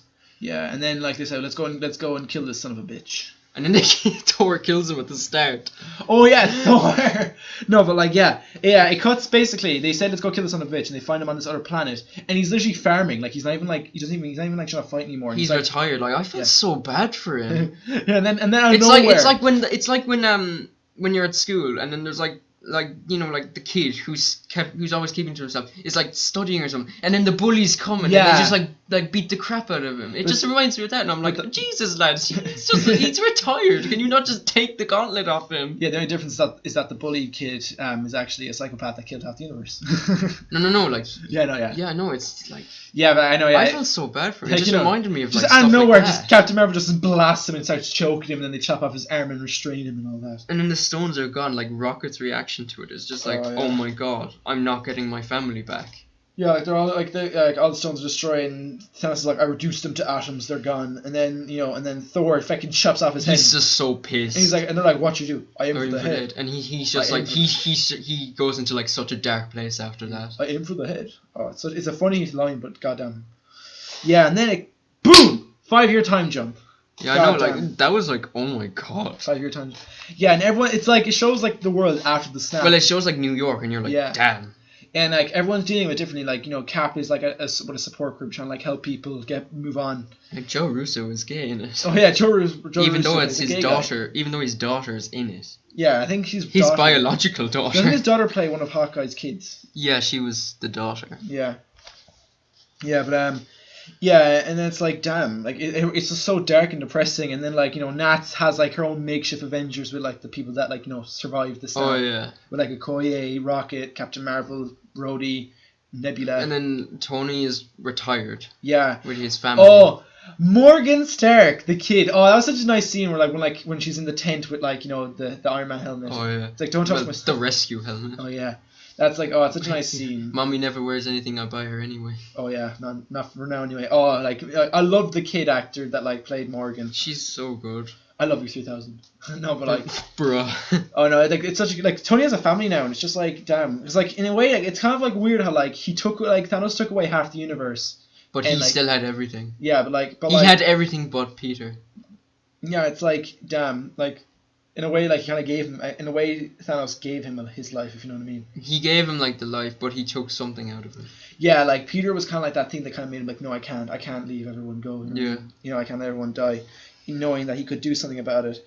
But then, yeah, like, and then, you know, he has a family, and then it cuts to, like... Well, like, that happens after, but, like, how Ant-Man gets out of the quantum realm is so funny. Oh, yeah. Yeah. The Rat is the true hero of the Rennie MCU. From Ratatouille saved Scott. No, basically, there's, like, a scene before that where, like, it shows the van from Ant-Man the Wasp. It's in a warehouse. It's in a warehouse, and then out of nowhere, a rat steps on the quantum realm machine, and Scott gets shot out of it.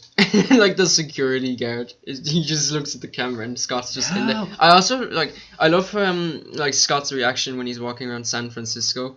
Like, everything just is gone to shit. Like, everything is just terrible. It's like, kid, what happened here? And he just looks at him. I also, like, you know something bad has happened to that kid because he looks kind of... He's just like, are you being for real? And then he, like, wipes away a tear. Yeah, like... And he sniffs, and then you're just like, yeah, he definitely lost someone. He lost some, like, a few people, guaranteed. Yeah, like, he definitely, like, lost, like, a family member. I guarantee it's his mom. Oh, Mr. Mom, I don't feel so Mr. Mom, Mr. Dad, Mr. Dad. No, but yeah, like that was I like those scenes in San Francisco, and then when he sees. I would have liked to have seen a bit more where he's walking around, like when he sees the thing with the vanished. I would have liked to have like when he's looking for Cassie's name. I would have liked it could have built more tension if he sees like his friends' names on it, like if he saw like Louise, you know, yeah, like Louise. But if we saw Hope, it's just like, yeah, we know she's dead. Then we see like Louise, and it's like, oh shit. Then we see like his ex-wife or something, and it's like, oh god. Then we see like Kurt and Dave, who are like Louise's friends, and it's like, okay, this is going too far.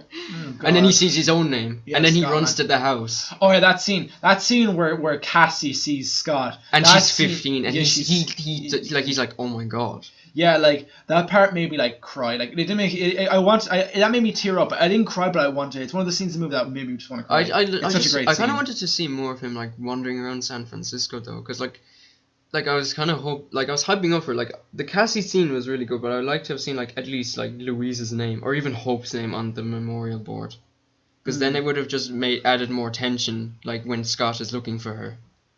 Yeah, and I would have also liked to have seen at least either the stepdad or the mom, like with Cassie, like being like, Scott, oh my god. Yeah, but like I didn't really mind it. Like the scene was good nonetheless. I still loved it. And then later on, Scott shows up at the Avengers facility after it's like, oh yeah, we can't get everyone back here to move on, but no, and we have a chance. We have a chance. Travel, time heist. Oh yeah.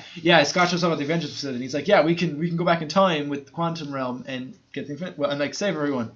And it's like, time heist. And then it's like, is your plan seriously based off Back to the Future? Oh yeah. They go to Tony about it and they ask him, can they help us? And he's like, no, I've got a family, I gotta protect them and all that. And then they ask Bruce to help them. And he's who's now Professor Hulk. Yeah, Professor Hulk.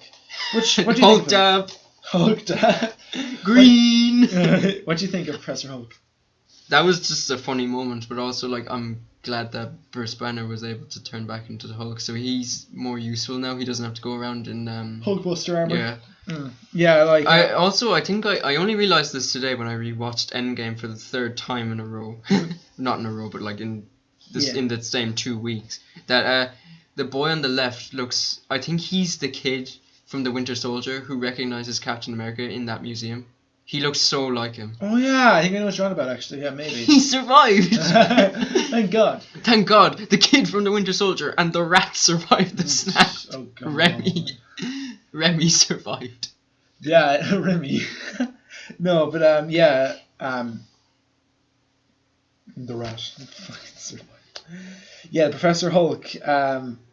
I liked him now. Actually, I thought I wouldn't, but like no, I liked him. He's funny, but he was also. He was really funny because like he's strong and he has the same personality as Bruce Banner. Yeah, I know. He's useful, but also smart. He's strong and smart. He didn't really show off his strength that much though. There was only a few scenes where he actually showed off. That bit where he has to smash thing. Raw. Yeah, we'll go into that later on. And then after that, they tried to when they're making the time machine, and then Scott like he goes through like different stages of life where he turns back into a teenager, and it's like, who's that? Yes, I'm Scott. And then he turns into the old man, and then he turns into a baby. It's a baby. Yeah, it's a baby. Yes. It's Scott as a baby. Yeah. Come on, bring it back. He'll grow. Oh, so someone peed in the soup, but I don't know if it was baby me or old me or just me. Just me. Oh yeah, that's good. And then after that, when Tony actually figures out how to like stop that, stabilize it. Yeah, like help him time travel. We are getting a whole team, right? Holy shit! And then he says "holy shit," and then Morgan like hears him. And he's shit. Like, and he's like, "No, don't say that." He goes, "Mommy claimed that word." And he goes, "What are you doing?" I'm doing some serious shit. Or something like that. Oh, I have something on my mind, like juice pops. Yep. Oh yeah, no, I love that scene where like she's in bed. I love you 3,000. Oh, wow, 3,000. That's a lot. And then I love go to sleep or I'll sell all your toys. I love the bit where like he's like bragging that like she loves him 3,000. And then he's like to Pepper. It's just like.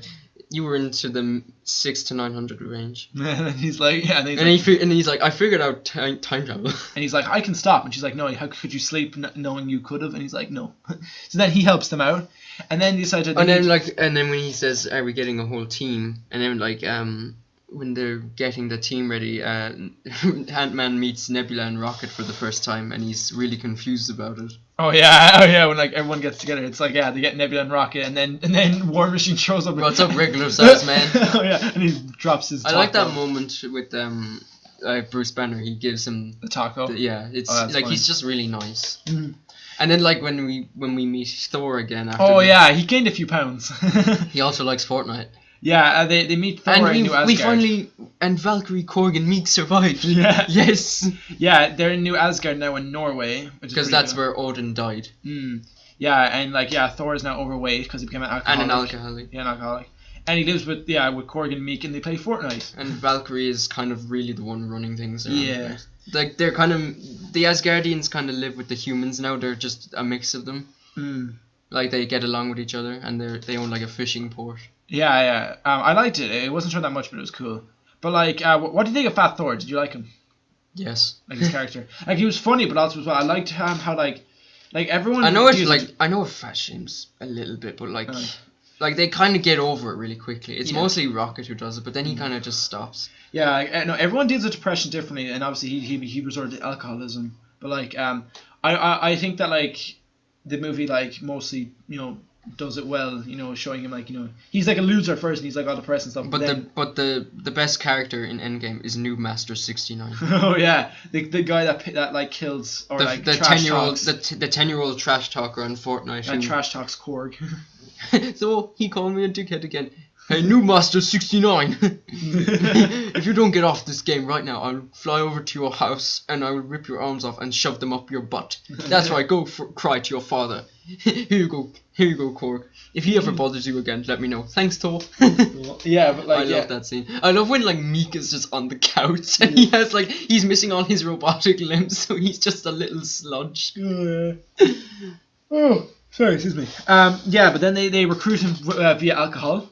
Rocket convinced him with alcohol, and then I love Hawkeye's development. Like, oh yeah, his depression is just god. Yeah. Like they made like Hawkeye like a very good character in this movie. He's a full blown killer. He's a cold blooded killer in this. Yeah, like they did a good job at developing because like he finally actually got like a full like character arc in development. Yeah, he's like killing all like gangs in Japan, like all like Yakuza. Yeah, and he killed like Mexican cartels as well. Like, yeah, that's when like Rhodey was looking for him, but then Black Widow found him. Yeah, but like I love the scene. I love like the fight scene, and then like Nat showing up, and then he's like, no, Nat's like, we have a way to like we can bring him back. Don't give me hope. Oh, that line is so depressing. It's so good because it's like he's been through so much and he thinks he's lost everything, and it's just so sad. And then like he volunteers to be time travel first because he thinks like if it doesn't work, at least I'll be dead and I can join my family. Yeah. And then he sees his family in the past, and oh god. And then like he wants to say hello to them, but then he gets brought back to the future. Excuse me. You're very tired. Sure. No, but yeah, and then they start talking about the Infinity Stones, about where to get them, and then when Thor's presentation of the reality stone. Oh yeah, he basically gives a rundown of Thor: The Dark World in the most like comedic way possible, and everyone's bored stiff. Except Ant-Man. Yeah, he's just there like, oh my god, yeah. Oh my god, Asgard. Yeah, Thor. He's so interested, like, and then like they're like, you know, like it's kind of his first time meeting him. Yeah, and then I love how like he's like, oh yeah, Jane. And he goes, oh Jane, you're my girlfriend. We used to date each other, and then she put her hand inside of a rock, and the reality stone put herself inside of her. I love the bit though where like at the very end, I got to introduce depressed. her to my mother, who's dead. And I'm not dating Jane anymore. He's like depressed, yeah. And then they sit him down. So they realize that the reality stone is in Asgard in 2013. And then they realize that the Sanctum is in New York with the Time Stone, and if they go back to the Battle of New York, there's 3. Yeah, I love when they realize that. It's like, you do realize that if we go at a certain time, there's 3 stones in New York. Shut the front door. Yeah. Oh yeah, they figured it out. So yeah, they figure out that 3 stones are in New York in 2012 during the Battle of New York. They figure out that. And then like when Nebula is giving her presentation on the Soul Stone, and it's like, it's on Vormir. That's where Thanos murdered my sister, and everyone just goes quiet. Ant-Man's like, not it, not it. Oh god, but like, yeah. So yeah, they realize that. Go to Vormir to get the Soul Stone. And then Rocket's like, Morag. Quill stole this Power Stone from Morag. Who's Morag? Who's that? Morag is a place. Quill was a person. And then Ant-Man's like, wait, we're going to space. You're just like a little puppy. You want to go to space, puppy? It's like so ironic because he's the animal and Ant-Man's the human. Yeah, I love that. And then like so they agree that Steve, Tony, Ant-Man, and Hulk go back to the Battle of New York in 2012. Thor and Rocket go to Asgard in 2013 to get the Reality Stone, and Nebula, War Machine, Black Widow and Hawkeye go to 2014. And then Space 2014, and they split up. Hawkeye and Black Widow go to Vormir to get the Soul Stone, while Nebula War Machine and Nebula stay on Morag to get the Power Stone. And then everything fucks up. Yeah, we'll first start with New York. So yeah, they go to New York, and it's actually pretty funny seeing it from a different perspective, because like they literally teleport to literally down the street from when they do this. When they did the circle thing. The circle thing from Avengers 1. That's funny. And then when they see Hulk just like smashing cars, and then like maybe smash a few things along the way. Okay. And oh yeah, like Professor Hulk has to pretend to be the real Hulk. I mean, the Hulk from 2012. He's like, smash. And then he has to get the Time Stone off the ancient one. Yeah, that was a nice conversation that they talked about. Like, I love that Doctor Strange callback where she put him into his astral form. Oh yeah, like boom, like hits him. Yeah, they had a nice conversation about like different like timelines and stuff like that, and how time travel works. Yeah, and then it's like we can fix. It's like if we bring back the stones, your timeline will be fixed. Like the way time travel works in Endgame is that when you go back to the present, it won't change anything like Back to the Future. It just creates another reality that you are not a part of, and then once you return the stone, it will fix everything. Yeah, that's basically how it works. That's not how the Force works. But no, but then Tony, Steve and Scott go to Avengers Tower, and as we're like when it goes to the bit where Loki asks Tony for his drink. Yeah, when he surrenders. So they and then the Hydra team. The Hydra team from Winter Soldier show up and take the scepter, while Tony from 2012 takes the Tesseract. But Ant-Man has to like go inside Tony's hair. Oh yeah, no, I love the bit at the end where like before that where it's like where like Tony's like, Cap, that suit does no favors for your ass, and then he's like, you shouldn't be looking there. And then Scott's like, don't worry, Cap, as far as I'm concerned, that's America's ass. That's such a good joke. And then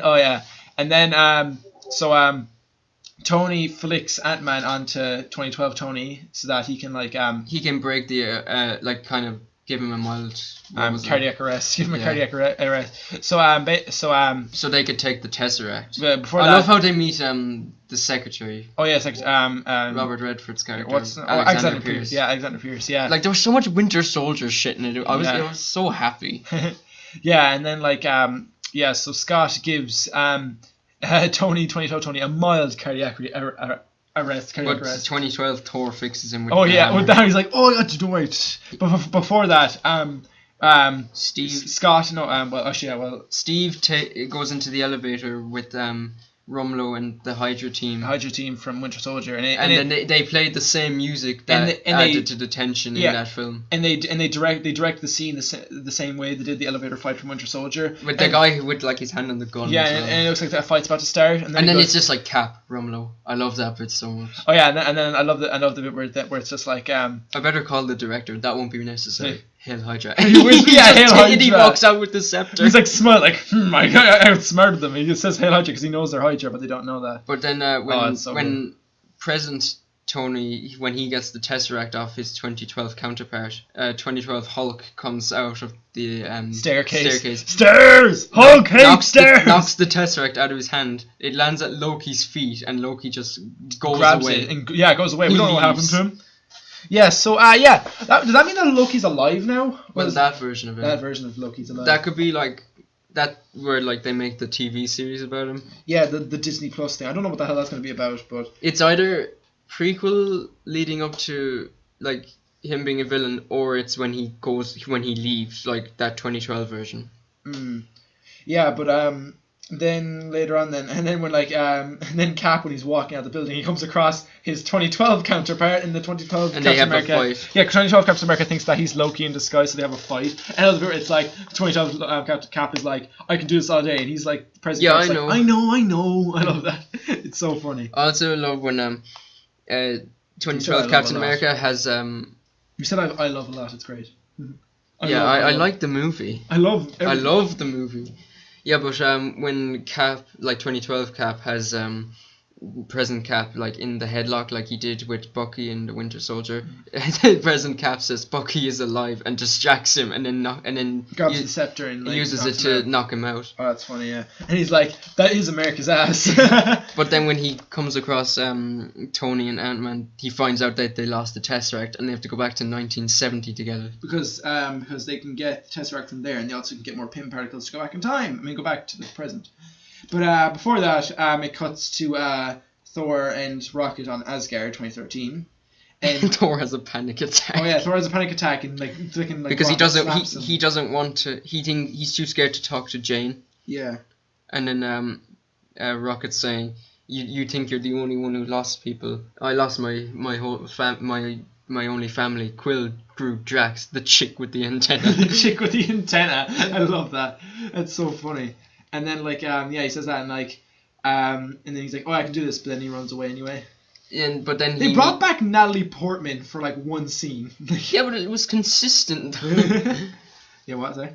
I love when I said I love again, but when Thor kind of is able to talk to his mother again, because he never got to say goodbye to her in Thor: The Dark World. It was a really nice moment. It kind of patched things up and made him. Yeah, that was a very good scene. It kind of it helped fix his character. It kind of helped get him out of his depression a little bit.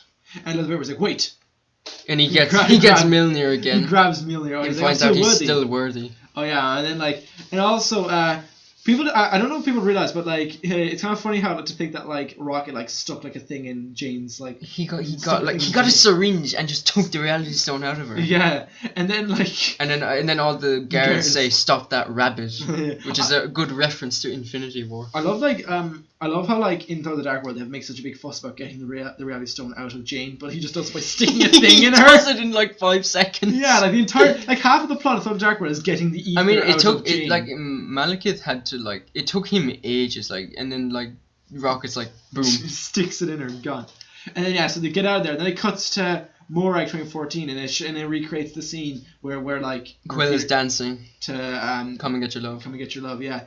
And then Rhodey knocks him out. Wait, no, before that though, when he's listening to it, it cuts to Rhodey and Nebula's perspective of when he's dancing. Peter dancing, but see the music's only playing in Peter's headphones, and he's just singing along to it. So he's just there going come and get your love. He's like that, and it's so he's an idiot then. I love that. Rhodey's has some great lines in the film.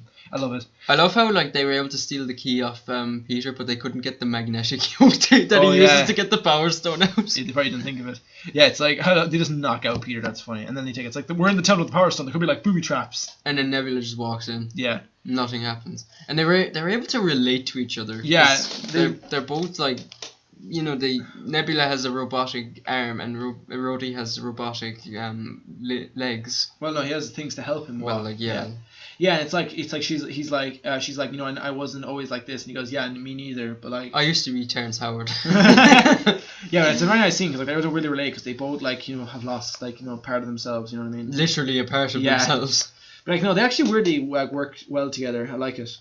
And then when they get the Power Stone, they're about to beam back. And then, boom. 2014 Thanos finds out about future Nebula. Because the Nebula from the present and 2014 Nebula are connected. They're connected to the same network. So 2014 Nebula is able to show recordings from like the present. So and then 2014 Thanos finds out about his destiny and how he wins, but then how he dies. So like so then he hatches up. So he basically captures 2014 Nebula.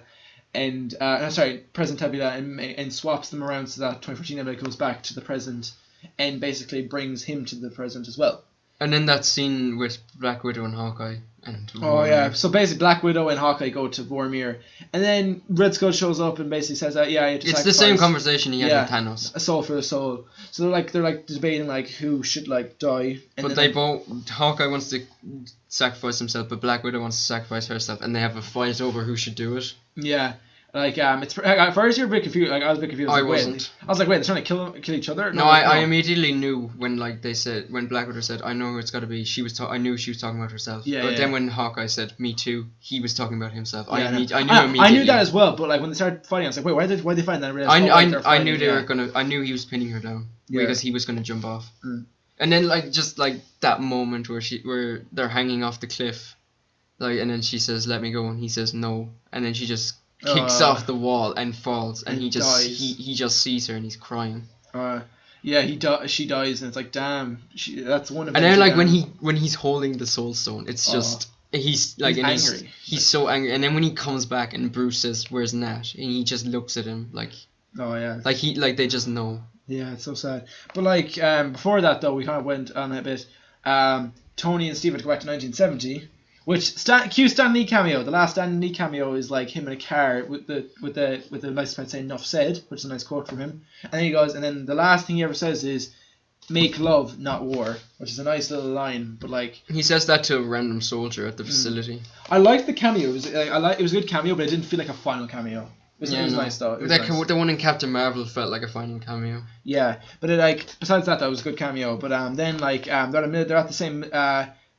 Boot camp, that the same place that Cap trained in the first Avenger. But S.H.I.E.L.D. is there. Yeah, but S.H.I.E.L.D. is there. So Cap goes and gets the pin particles so they can go back to 2030. And Tony gets the Tesseract and patches things up with his dad when he sees him. Oh yeah, he comes across his dad. That's a nice scene, like they're talking all that. He says thank you to him and gives him a hug, and he never got to do that before his dad left and got assassinated by Bucky. Yeah, I love the little reference to Jarvis. Oh yeah, apparently that character Jarvis was in. I think he's in the Agent Carter TV show. Yeah, he is. I looked it up. Yeah, same guy. It's a nice little reference anyway. If you didn't watch the show. Yeah, I didn't watch it. Yeah, but what did you think of Hank Pym being like 20? That was funny. Yeah, it's nice. I just loved that scene. I just love the dialogue between him and Steve. It's just like, we have a package for you. Bring it up. We can't. I thought that was your job. Yeah, but it's glowing and the delivery guys don't feel well. They didn't open it. They did. He just runs out of the office. Shit. I love that. On my way. Oh yeah. And then Steve gets pin particles, but then before he leaves, he sees Peggy. Oh yeah. If you look at the door, she's the director of S.H.I.E.L.D. Oh, that's pretty cool. It says director Margaret Carter. Oh, what about Peggy? Peggy's her short name, but her full name is Margaret Carter, and it says director. Oh. So you're like, damn. Hot damn. No, but it's a nice scene because it shows that it's something that he can't have, but he will try to get. She still misses him as well because she has the picture of him. Yeah, it's it's something that he can't have, but it's something that he really wants, obviously, because he wanted to have a life with her, but he couldn't, unfortunately. It's nice, but it's a nice sad scene. But you gotta deal with it, But then after everyone gets back, they're all sad because Nat died. And also, Nebula has been swapped around. Yeah. But before they realize that, Hulk volunteers to snap his fingers and bring everyone back. Yeah, they make the Infinity Gauntlet, and when they do, when they're putting all the stones in the gauntlet, they're like, oh, they're okay. And then it's such a delicate process, and Tony and Bruce are really careful about it. And then Rocket just goes boom, and they both jump, and it's like so funny. I love it. It's just a good scene. It's so funny. And then, I like when. Did you think Hulk snapping his fingers was a good choice? Yeah, it made sense. It made sense because he wouldn't have died. Yeah, he wouldn't be dead. Because of all the gamma in him. Yeah, like, he nearly died though. He nearly died. His arm was so messed up. Oh my god, yeah, like, he was like nearly Two-Face. Like, half his body was just fucked by the gauntlet. Yeah, and then I love like the subtle way, instead of just cutting to like the Avengers that died on like Wakanda or something like that, I love how it just shows Hawkeye's family, like his wife calls him. Yeah, I love that. And then Ant-Man looks outside and everything's fine. There's like birds like chirping, which because like and nature's fine again. Yeah, and then it's like, guys, I think it worked.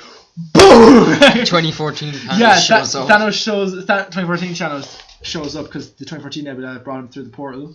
And he rains hellfire down the facility. And everyone gets separated. Yeah, they get divided into 3 groups. Hulk, there's four technically. Hulk, Rhodey, and Rocket get stuck under debris, and Hulk's holding them up. And then Rhodey's suit gets battered. Rhodey's suit gets like destroyed, and he has to get out, and he has to help get debris off Rocket. Like, and then Rocket's like under debris, and he's like, help! He's like having a panic attack, and he's like, help me, I can't move. I can understand why he was scared. And then like all the water from the lake just came crashing down on them. And then Rhodey was the man. Even though Rhodey was like literally disabled and couldn't walk, he still crawled over and helped him out. You know what I mean? Like got the debris off him. Yeah. And then Scott is like, I can help you, and then Scott's like traversing through the broken up building when he's really small. Yeah, and he jumps on the pencil. And then Hawkeye wakes. He's in like the sewers. Yeah, like he's in like the sewage or like pipe systems of the facility. And he has the gauntlet. Yeah. And then all the Outriders from Infinity War come in. I think it's like a reference to Aliens, because like it's like he hears noises, and then he shoots an arrow, and then he sees the light, and he's like, oh shit, gotta run. And then he runs. How did they even get down there so fast? I do not know how. Did Thanos like send them down? Yeah, and then he runs away with the gauntlet, and then it shows Cap waking up, and then Tony's like, he goes, I can't remember what he says, but he basically says like, when you mess with time, it bites back or something like that. It tends to mess back. He gives him his shield back as Cap dropped it. He says, if you lose this again, I'm keeping it. I'm keeping it. Yeah, it's nice. And then you see, Thor is like the only one who's okay. Yeah, he's looking at Thanos. Yeah, Thanos comes down to the facility and just sits there because he wants Nebula to get the gauntlet for him. 2014 Nebula. So he's just sitting there, and he's like, "Is it a trap?" He goes, "Most likely." And it's like, no, he says, it's a trap. Oh yeah, it's a trap. And then it's like, and then like they're all just there, and it's like, and then Thor calls Mjolnir and Stormbreaker. He calls them both. It's so badass, and he's like, "Let's kill him for real this time," or something like that. And they just walk over to him. Yeah, I love like the little monologue. Give Thanos' famous line. Oh yeah, it's like you couldn't live with your own failure. Where did that bring you? Back to me. And that's a very good line. Like, I love that. Like Thanos has got some pretty good lines and some like good monologues in the movie. He's just missing that tragic part where he sacrificed Gamora. Yeah, but like and Gamora, it feels a bit empty because she's missing a lot of memories. Yeah, but they'll fix that in Guardians 3. Yeah, like 2014 Nebula feels kind of odd. Yeah, because she hasn't met the Guardians yet. But like, I know, like, it's nice. It's interesting to see like what like Thanos was like back then. I know I liked him. Like, he was different, but like. I do like how like he's like, okay, like how like he changed his plans. Like he thinks that like he thought that I think it's perfectly okay. I think the half the universe needs to die, but then he realizes that his plan doesn't work. So he's like, I need to kill all the universe. You know what I mean? I need to kill everyone in order, but then fix everything in order to have peace. So all the old humans have to die, and then I'll create new ones. Yeah, who won't be able to fight back, and they won't know like hate or negativity or anything. Yeah, like he wants peace, and he thinks that he needs to get rid of these humans. Yeah, he says, I'll shred this universe to its last atom and create a new one, thriving with life. Yeah, he wants peace, and he thinks that he has to kill all the universe now, since he knows that he can't kill half the universe because he knows that the other half will try to bring back that half that went. But when like he's fighting with Cap, Iron Man, and Thor, like when he calls like his army down, and then he says, I'm going to enjoy destroying your annoying stubborn planet. I feel like he just wants to kill everyone on Earth then, and maybe just wipe out most of the universe. Maybe not everyone. To be fair, like he's probably saying that because the Avengers are the biggest annoyance to him, because like they are from Earth, so he needs to kill everyone on Earth. Yeah, and also like they're probably the only people that put up the biggest fight for him. Yeah. You know what I mean? But like, oh yeah, I do love the bit that I love that where he goes like, I love the bit where Iron Man says, yeah, we're all sorts of stubborn. And then they all start brawling against him. That's a good fight. I liked like Thanos feels. I don't know. Like I like Thanos in this one because like he is different. Because like he doesn't have the gauntlet and he's also like way more faster at fighting and he didn't kill Gamora. He's different, but like not too different. Yeah, but the Infinity War one is a bit better. Yeah, Infinity War Thanos is definitely better. But like I liked him anyway. I do like the fight. I do like his like little sword thing. He's like cool the sword. perfectly balanced sword. The perfectly balanced sword. Yes. No, I love the brawl. I love the fact that like that Tony, Steve, and Thor get their own brawl against him before the big fight, which we'll get to in a minute. But like I love how they're all fighting. When Tony gets knocked out and then just Thor's being pinned down by Thanos. Oh yeah, with Stormbreaker, he's about to like stab with Stormbreaker. Thanos is, and then you see Mjolnir rise up, and it's like, oh, Thor's calling Mjolnir to him, and then it goes over. Bang! It hits Thanos, and then it goes over to him, but then Cap gets it. Cap grabs it. Yeah, Cap just goes, dang, grabs it. And he's like, oh my god, that made me go. Oh, I was like, fuck yeah. I was like, oh, that's such a good scene. I saw that theory online before the film, and then I kind of forgot about it. I had like I didn't understand like how they'd be able to do it, and then the time travel thing, I was like, okay. Yeah, like but when I was watching the film, I just forgot about the theory completely. I didn't see anything about it. I love that scene. That scene I wanted to shout. And then fucking Cap goes ham on Thanos then with Mjolnir and his shield. Like I love the combos. I love the bit where like he throws his shield and throws Mjolnir at the shield. Oh yeah. It's like a big bang noise with that. Oh, and then he wrecks him. He full on like beats him. Like he breaks like his armor kind of. He like breaks like his. He helmet. breaks the helmet. Yeah, and like he like damages his armor, and then Thanos gets angry and like breaks his shield in half and like beats like. And then he eventually pins down Cap. No, he doesn't pin him down. But he like knocks him back. He knocks him over. Like. And then then the army comes. Oh yeah, it feels so hopeless because it reminded me of the scene from Age of Ultron where Tony had like the vision of them all dead and like the shield's broken in half. Yeah. The shield gets broken in half and it's like, oh god, and then the army shows up and it's Cap by himself versus the entire army. It reminds me of when when he first got like his muscle and then he was kind of like the propaganda technique for the kids. It reminds me of that because like the propaganda technique was that he's so strong he can take on the entire German army. He sees like Thanos' army, he knows he can't do it. Yeah, but he still gets up anyway. I love that he just gets up anyway. Would you have liked if he said, "I can do this all day," or do you think it's not? Or it wasn't necessary? I would have liked it, but at the same time, it might have felt a bit unnecessary. Yeah, but you can tell like that is I can do this. I can do this all day moment. Like that was a moment where he would say it, but like. He didn't need to say it. He didn't have to say it. You just knew he was thinking it. Yeah, like I love it though. Like he always gets up no matter what. He never stays down. And then when he's walking over to them, on your left. Oh yeah, just boom. Yeah, you hear like on his comm, you hear Sam like that say on your left. You're like, and then you realize, oh yeah, wait, everyone came back. And then you see like on your left, like the portal's open. Black Panther, Okoye, and Shuri walk through, and then they have this huge army behind them. Oh, I love the music like when everyone comes. Yeah, so yeah, basically, and then like when Doctor Strange comes, and then like the Guardians of the Galaxy, and then when Spider-Man comes, it's just I wanted to cry like when Spider-Man comes back, it's just Yeah. And then Valkyrie Korg, and Meek, and all the Asgardians come. And then like the Wakandan army shows up. Wong and the sorcerers come. And I'm pretty sure the Ravagers showed up. But Howard the Duck. Howard the Duck, yeah. When Hope shows up, if you see Hope on screen, look to her right, and you will see Howard the Duck and possibly Kraglin from Guardians of the Galaxy. I love that. And then, Hope shows up.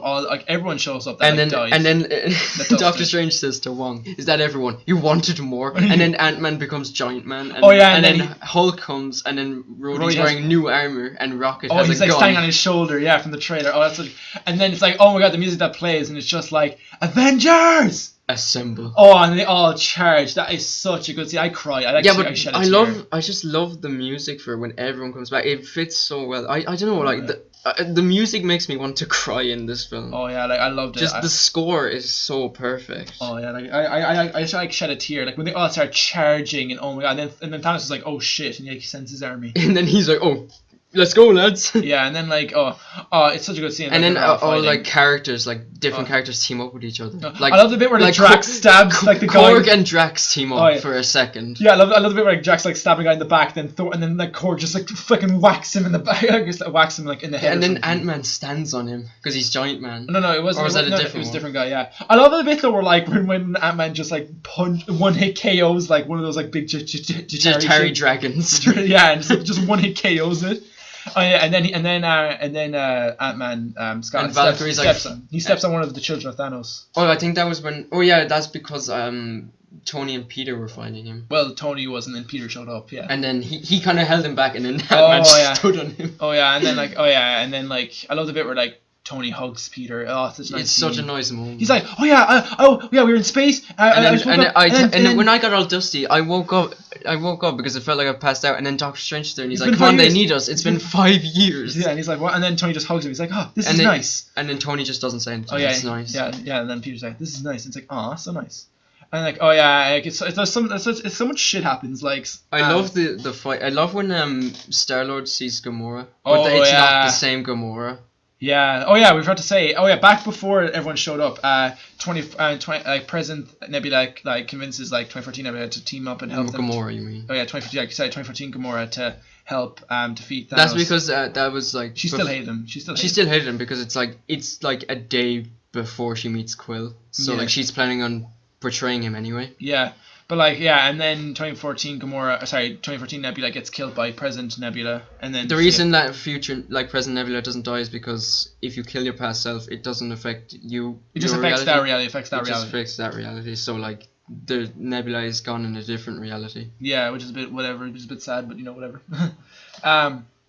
Yeah, so basically Hawkeye has the gauntlet and Thanos wants the gauntlet, so the whole objective is to keep the gauntlet away from Thanos, and it's basically and everyone's tossing it around each other. Hawkeye tosses it to Black Panther. Yeah, and he's like, Clint, give it to me. And then when Black Panther has it, he gets like Ebony Maw is like crushing him with rocks, and he tosses it to Spider-Man, and he's just flying around. Yeah, I'm pretty sure there's a bit where Falcon protects Spider-Man and like impales one of the guys. Oh yeah, he protected Spider-Man. Yeah, he like there's such good character moments. I know. There was some. There wasn't really much moments with Bucky. He was just kind of shooting. Why doesn't he use his metal arm? He was standing beside Rocket, and that was just yes. I love there was some good moments. Like I love the bit where rescue like Pepper shows up, and then Pepper and Tony are teaming up. I wanted to cry when Pepper showed up in the suit. It's just thank you. I love when they team up. It's just a great scene. And then so they're basically playing football with the gauntlet. And then eventually, there's a bit where where Thanos is about to like charge at Spider-Man, but then boom, Scarlet Witch shows up, and she's like, you took everything from me, and he's like, I don't even know you. And then she's so OP, she's like, you will know me. She is pissed. She like wins, she beats him, but like she crushes the armor on. So yeah, she basically like beats she breaks his sword as well. Yeah, so basically, they have a fight, and it's pretty badass. And she beats Thanos. She's crushing him, and then he goes, rain, fire, something like that. And then sire the troops, just do it. Yeah, so basically, Thanos starts shooting down on the battlefield, killing his own men, but stopping Scarlet Witch. And then Wong and the Sorcerers protect everyone, and then Captain Marvel shows up and blows up his ship. And then Thanos' face. Oh yeah, it's just like, oh, well, at least I still have my army. Yeah, not for long anyway.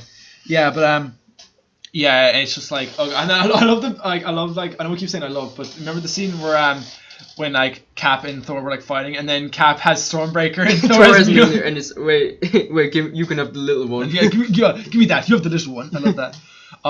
It's such a good moment. And then later on, Peter has like the gauntlet. And he's like on the ground like. Oh yeah, Captain Marvel. She has to take it. I love when Hulk says we need to return the stones, but we don't have our time machine. And then Ant-Man says, yeah, we do have a time machine. And then you hear like the sound from the van. Oh yeah, the siren. Oh, that's so funny. And then as soon as Captain Marvel is about to go back in time through it, Thanos blows up the van. And don't you remember all the women helped her get there? All the women. Oh yeah. All the women from Marvel helped her get there, which is pretty cool. I didn't really mind that moment. I actually thought it was really good. I thought it was a really good moment. It just felt kind of they were conveniently all together. You know what I mean? I didn't really care. Yeah, I don't think it feels forced either. I actually really like that moment.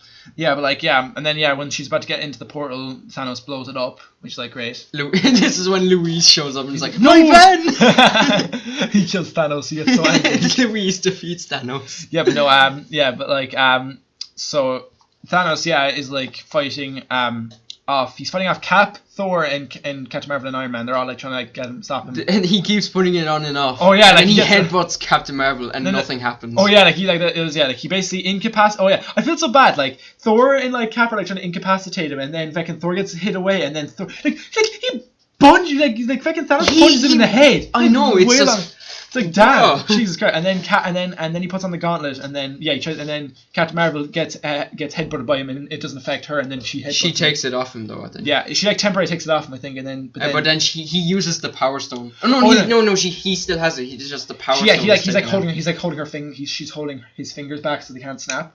But then he uses the Power Stone like Ronan rips it out, and punches her. Yeah, damn, that was such a good. And then oh my god, and then when Tony looks at Doctor Strange. Before that, and then Doctor. In a previous scene, Tony asked him, I said there was 40 million chances, and he said we win one. Is this it? I tell you, it won't happen. Yeah, he says if I tell you, it won't happen. And then when they just look at each other, and Doctor Strange just holds up the one his index finger.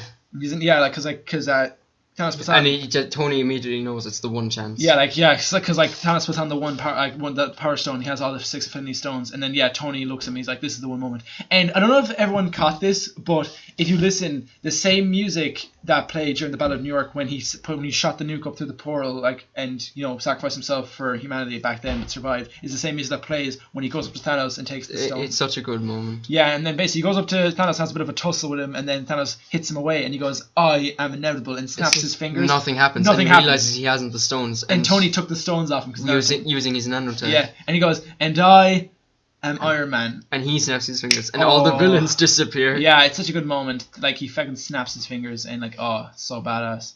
I love the bit when Thanos just accepts defeat, sits down, and disappears. Oh yeah. But then it's such a good moment. Like when Tony is dying, it's Rhodey who comes to him first. Yeah, Tony's dying because the Infinity Stones fecked him up, and then I think he had a heart attack. Maybe yeah.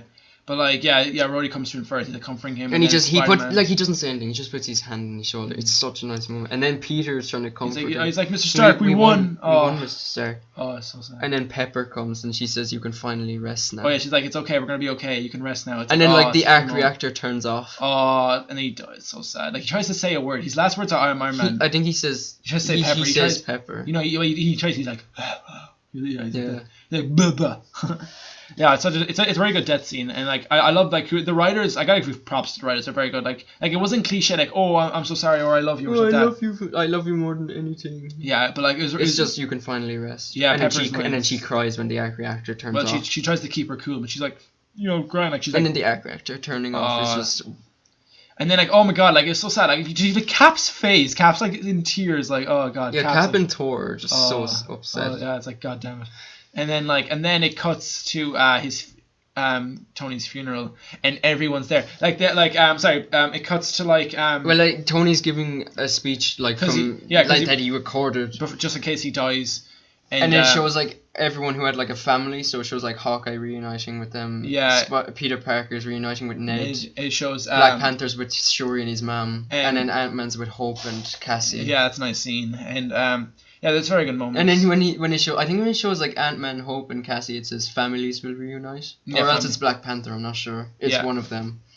Yeah, families will be reunited. It's a nice scene, and then it shows him it shows Pepper, Happy, Rhodey, and Morgan all looking at his message. I'm pretty sure Cap and Thor are behind them. Wait, so I actually didn't know. Is Cap and Thor actually in the background? I only realized that today when I saw it, but I didn't notice that. When you look at Pepper, there's 2 people behind her, and then if you look at the bit next when they're outside, it's the clothes that Steve and Thor wear. Well, everyone's wearing suits, but I know, but it's their specific suits. Yeah, they were there as well. Oh yeah, and the last line in the recording is Tony looking. 3000. Yeah, he looks at Morgan. He's like, "I love you 3000." Oh god. I love just the music is perfect. Yeah, and then it cuts to Morgan and Pepper putting the Tony Stark proof that Tony Stark has a heart from Iron Man 1 on a wreath, yeah, and then just pushing it across the river on the lake, yeah. And it's so sad. And then it shows a one take. It's like one take of everyone that Tony Stark had interacted with. Yeah, so it's it shows Pepper and Morgan, then it cuts up to Rhodey and Happy, then Cap and Thor, and everyone just. Even the kid, Harley from Iron Man 3. Yeah, the kid from Iron Man 3. He's all grown up and stuff. Did he die from the snap? Because I'm pretty sure he would have been 10 years older if he did. He's 18 in real life, so I'm guessing he died from the snap. He died from the snap and came back probably. Yeah, but he attends his funeral and oh god, yeah, it's so sad. And then a lot of people were saying that Eric Selvig should have been there as well. He never interacted with him though. He did. I know, yeah. In 2012 Avengers, they said maybe Eric Selvig and Jane could have been there as well. Maybe, I don't know. But like, it was still a good scene nonetheless. They didn't really need to be there, you know what I mean? But, like, everyone's there. And then Nick Fury's like the last person. The last one there, yeah. Like, the camera didn't even like stop on Captain Marvel. It just went past her. It didn't even stop on her. It just kind of like went, oh yeah, she's there. Yeah, I know, because like she was at the end, but like... Yeah, no, yeah. Yeah, like, but it didn't stop on General Ross either. Yeah, well, he's like a minor character. Who cares? Yeah, I know. He's like, that's the only time he appears in the movie. That's at the very end. But no, also with Maria Hill. Yeah. They're standing beside each other. Yeah. It focused on Harley more than Captain Marvel. Yeah, he's more important. He was only in Iron Man 3. Yeah, but to be fair, like... he's a better character. He's likable. He's way more likable. Yeah, but also, like, he looked up to Tony Stark kind of the same way Peter Parker did. Yeah, but like... Yeah, it was a very good scene. Like, I love the one take. And then it shows, like, Hawkeye and Scarlet Witch talking. It's like, I wish I could say to her that we won. Like, I wish there was a way to tell her that we won, like, Nat. Yeah, I wish she could know. Yeah, I wish she could know. And then, like, Nat's like... Scarlet Witch is like, yeah, she knows. And then he goes, so does Vision. She says something like that. We both know. Yeah, they both know, or something like that.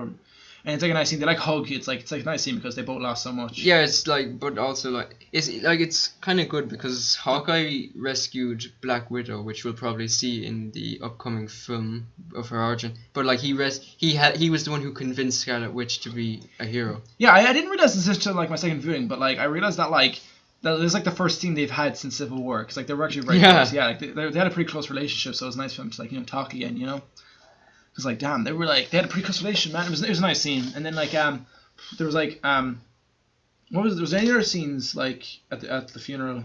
I think that was the only one. And then it shows like Steve is gonna return the stones. No, before that it shows Thor back at Asgard, New Asgard.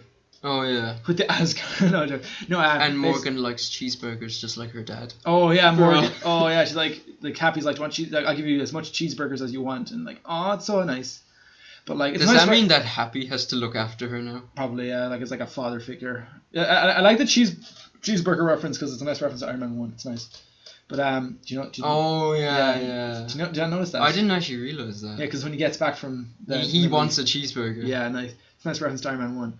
No, but yeah, and then it cuts to Thor at New Asgard, and he says that like he shouldn't be a leader or something like that, and he leaves Valkyrie in charge, and he goes off with the Guardians of the Galaxy, who are going to look for Gamora because she went missing after the battle. Yeah, is it Gamora from 2014 or is it what about is Gamora? Gamora is dead. Is she actually dead? She is dead.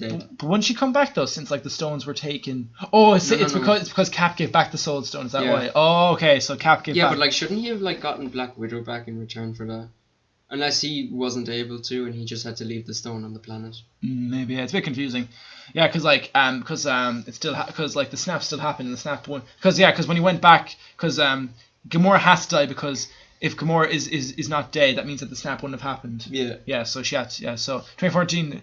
Are they gonna give back her memories? I wonder. 2014 Gamora back her memories. We'll see that in Guardians 3, but like it will be. It's not called Guardians 3. It's now called the Asgardians of the Galaxy. Yeah, I love that joke. I love that. It's a nice little like joke and like little play on the words, a pun. Watch Thor Ragnarok parody trailer by Toon Sandwich. Artsphere Entertainment. Yeah, but whatever. Yeah, so that's where the joke came from. They made the joke first. 2 years in advance. So we found it funnier than it actually is.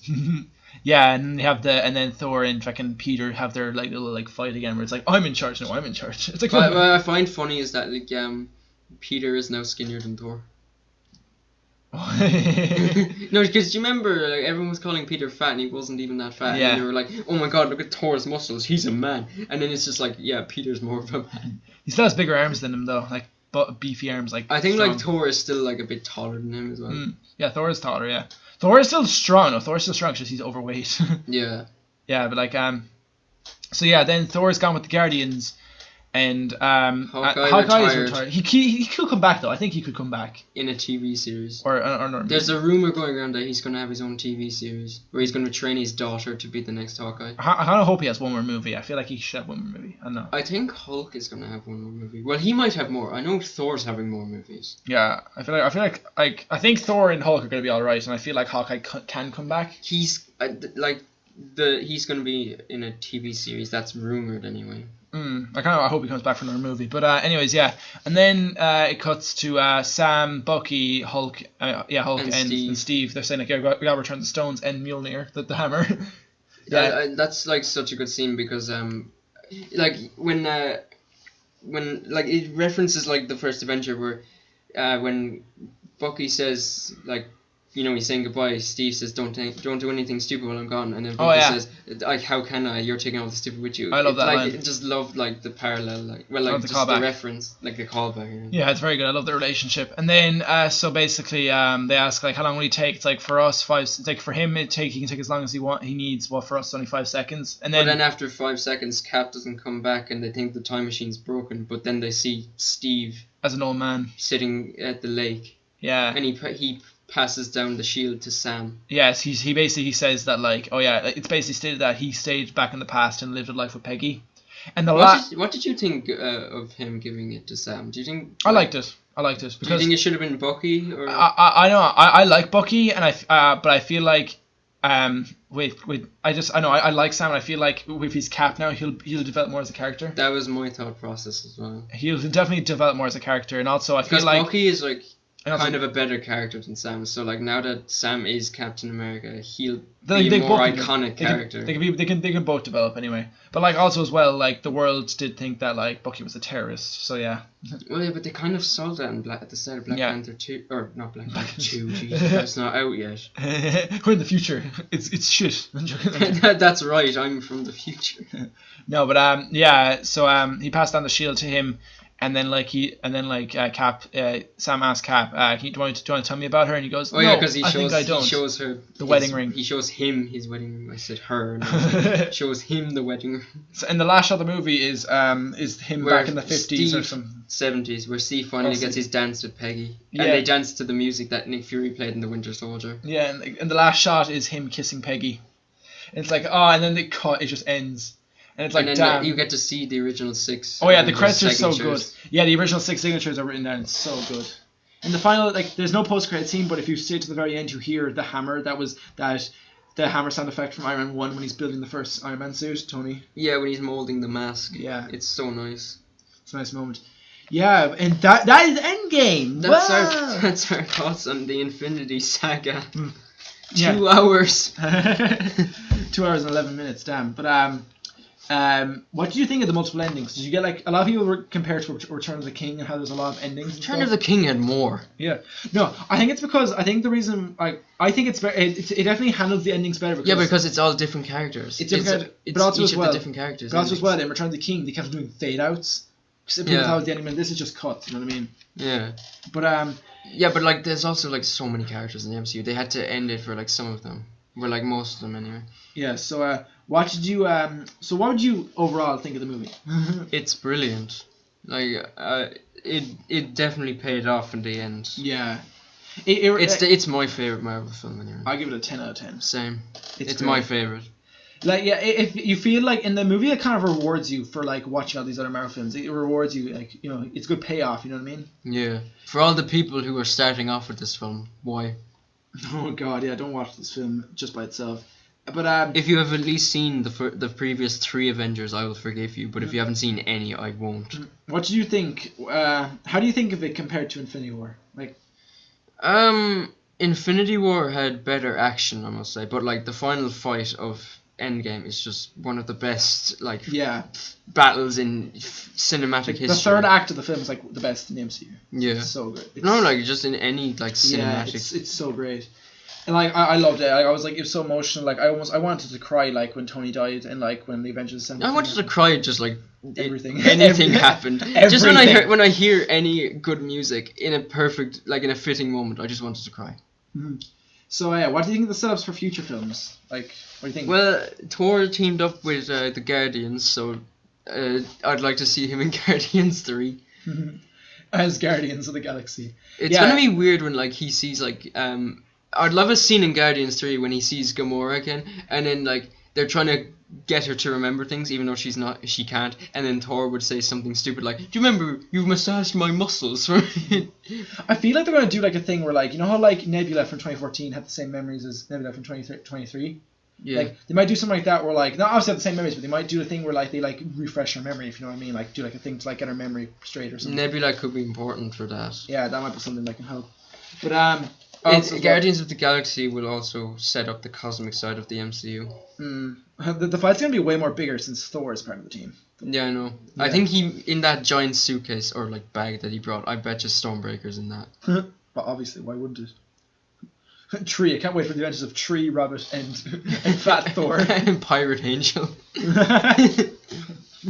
More power, Rabbit! No, but yeah, what other films? Spider-Man Far From Home's coming out soon. Yeah, and we saw the trailer for that. The new trailer dropped today, on the day of this recording. But like, yeah, I don't agree. Like Kevin Feige says that this is the final film of the Infinity Saga. It's not. Or like phase 3. Phase 3. Sorry, yeah. It's not. It doesn't unless it does something like. Unless we'll see when Far From Home comes out. Then we'll be like, oh, okay. It doesn't really give me that vibe though. I don't know. You know, it just feels like this is like a perfect end for the Infinity Saga for 22 films. You know what I mean? Also, the Black Widow film that's coming out is her origin story. Is it? Allegedly, and that is part of the Infinity Saga. Like it should be, but it's part of the next phase. Yeah, phase 4. Makes sense. Yeah, that's gonna be it. Like what else? Like there's like that. The only films that are announced are Far From Home, Guardians 3, and Black Widow. Like there's gonna be Black Panther 2. That's gonna Doctor Strange 2. Black Panther 2. I mean Black Panther. Ant-Man 3. Oh yeah, Ant-Man 3 definitely. But Captain Marvel 2. Oh yeah, definitely. And then they're like, Guardians 3 will set up the more cosmic side. So, I heard online that Infinity War set up this character for Nova when Xandar got decimated. So his story is that Xandar is decimated, and John C. Reilly's character goes to Earth, but he's dying, and he gives his powers to like this like college student. I think he's college student, and then he becomes Nova, the hero. Which got I wonder would Adam Warlock be the villain of the third? Definitely. One? Adam Warlock. James Gunn is so passionate about Adam Warlock. I'll name him Adam. Yeah, but like going from movies to TV shows, Disney Plus. What do you think of that, huh? So there's the Loki TV series that we're not sure how that will work out, either prequel or it's about 2012 Loki that fecked off at the end. Then there's the Wanda and Vision series, which is definitely a prequel unless they bring Vision back to life, which kind of ruins the moment because he died twice. And it was so emotional. Oh, he died twice in Infinity War. Yeah, he got killed by Scarlet Witch and then he got killed by Thanos. Like it just takes away the emotion, like the emotional weight of that. Yeah, so like I reckon it's a prequel. It could be when they're like living with each other after Civil War. Yeah. Just them spending time together. Yeah. Then there's the Falcon and Winter Soldier series, which could... that'd be funny. It's like a buddy cop movie. Yeah, well, series. Oh, buddy cop series, yeah. That's probably gonna be set after Endgame, so Falcon could be Captain America. He's gonna be the main character because he's, his name is first. Who? Sorry. Falcon. Oh yeah. Falcon and Winter Soldier. Yeah, man. Falcon and Winter Soldier. It's like Hobbs and Shaw. I'm actually really looking forward to the Falcon and Winter Soldier series. It's probably the one I'm most excited for out of the 4. I don't know what to expect from Disney Plus because like it's like basically another subscription, but like I don't know like how the shows would be like. I don't know how they're gonna be directed or how they're gonna. They're gonna be directly connected to the MCU, so we have to watch them. Definitely, yeah. Yeah, but that's really it now. Any final thoughts on Endgame? Go see it. Yeah, go see it. Great film. I hope you enjoyed the first podcast. That's mine. It's KhannonFTW. I'm joking. Make sure you subscribe to Cricket Training and make sure to subscribe. Please do, because I only have 26 and he is 130. Make sure to subscribe to Khannon. Me, I do get videos and stuff. I flex for you there. Thank you. Flex for me. Thank you for enjoying the podcast. I hope you had this on the background or something and just listen to it. I need to do the outro. It's my channel. Yeah, but you're only the editor. Oh, fudge off. I know this is all your equipment, but come on. You're recording with my stuff. Okay, fine. You do the outro then. I'm out of here. Okay, see ya. Bye. Right, thanks for listening to the podcast. I hope you enjoyed and I hope you liked the MCU. Now, goodbye.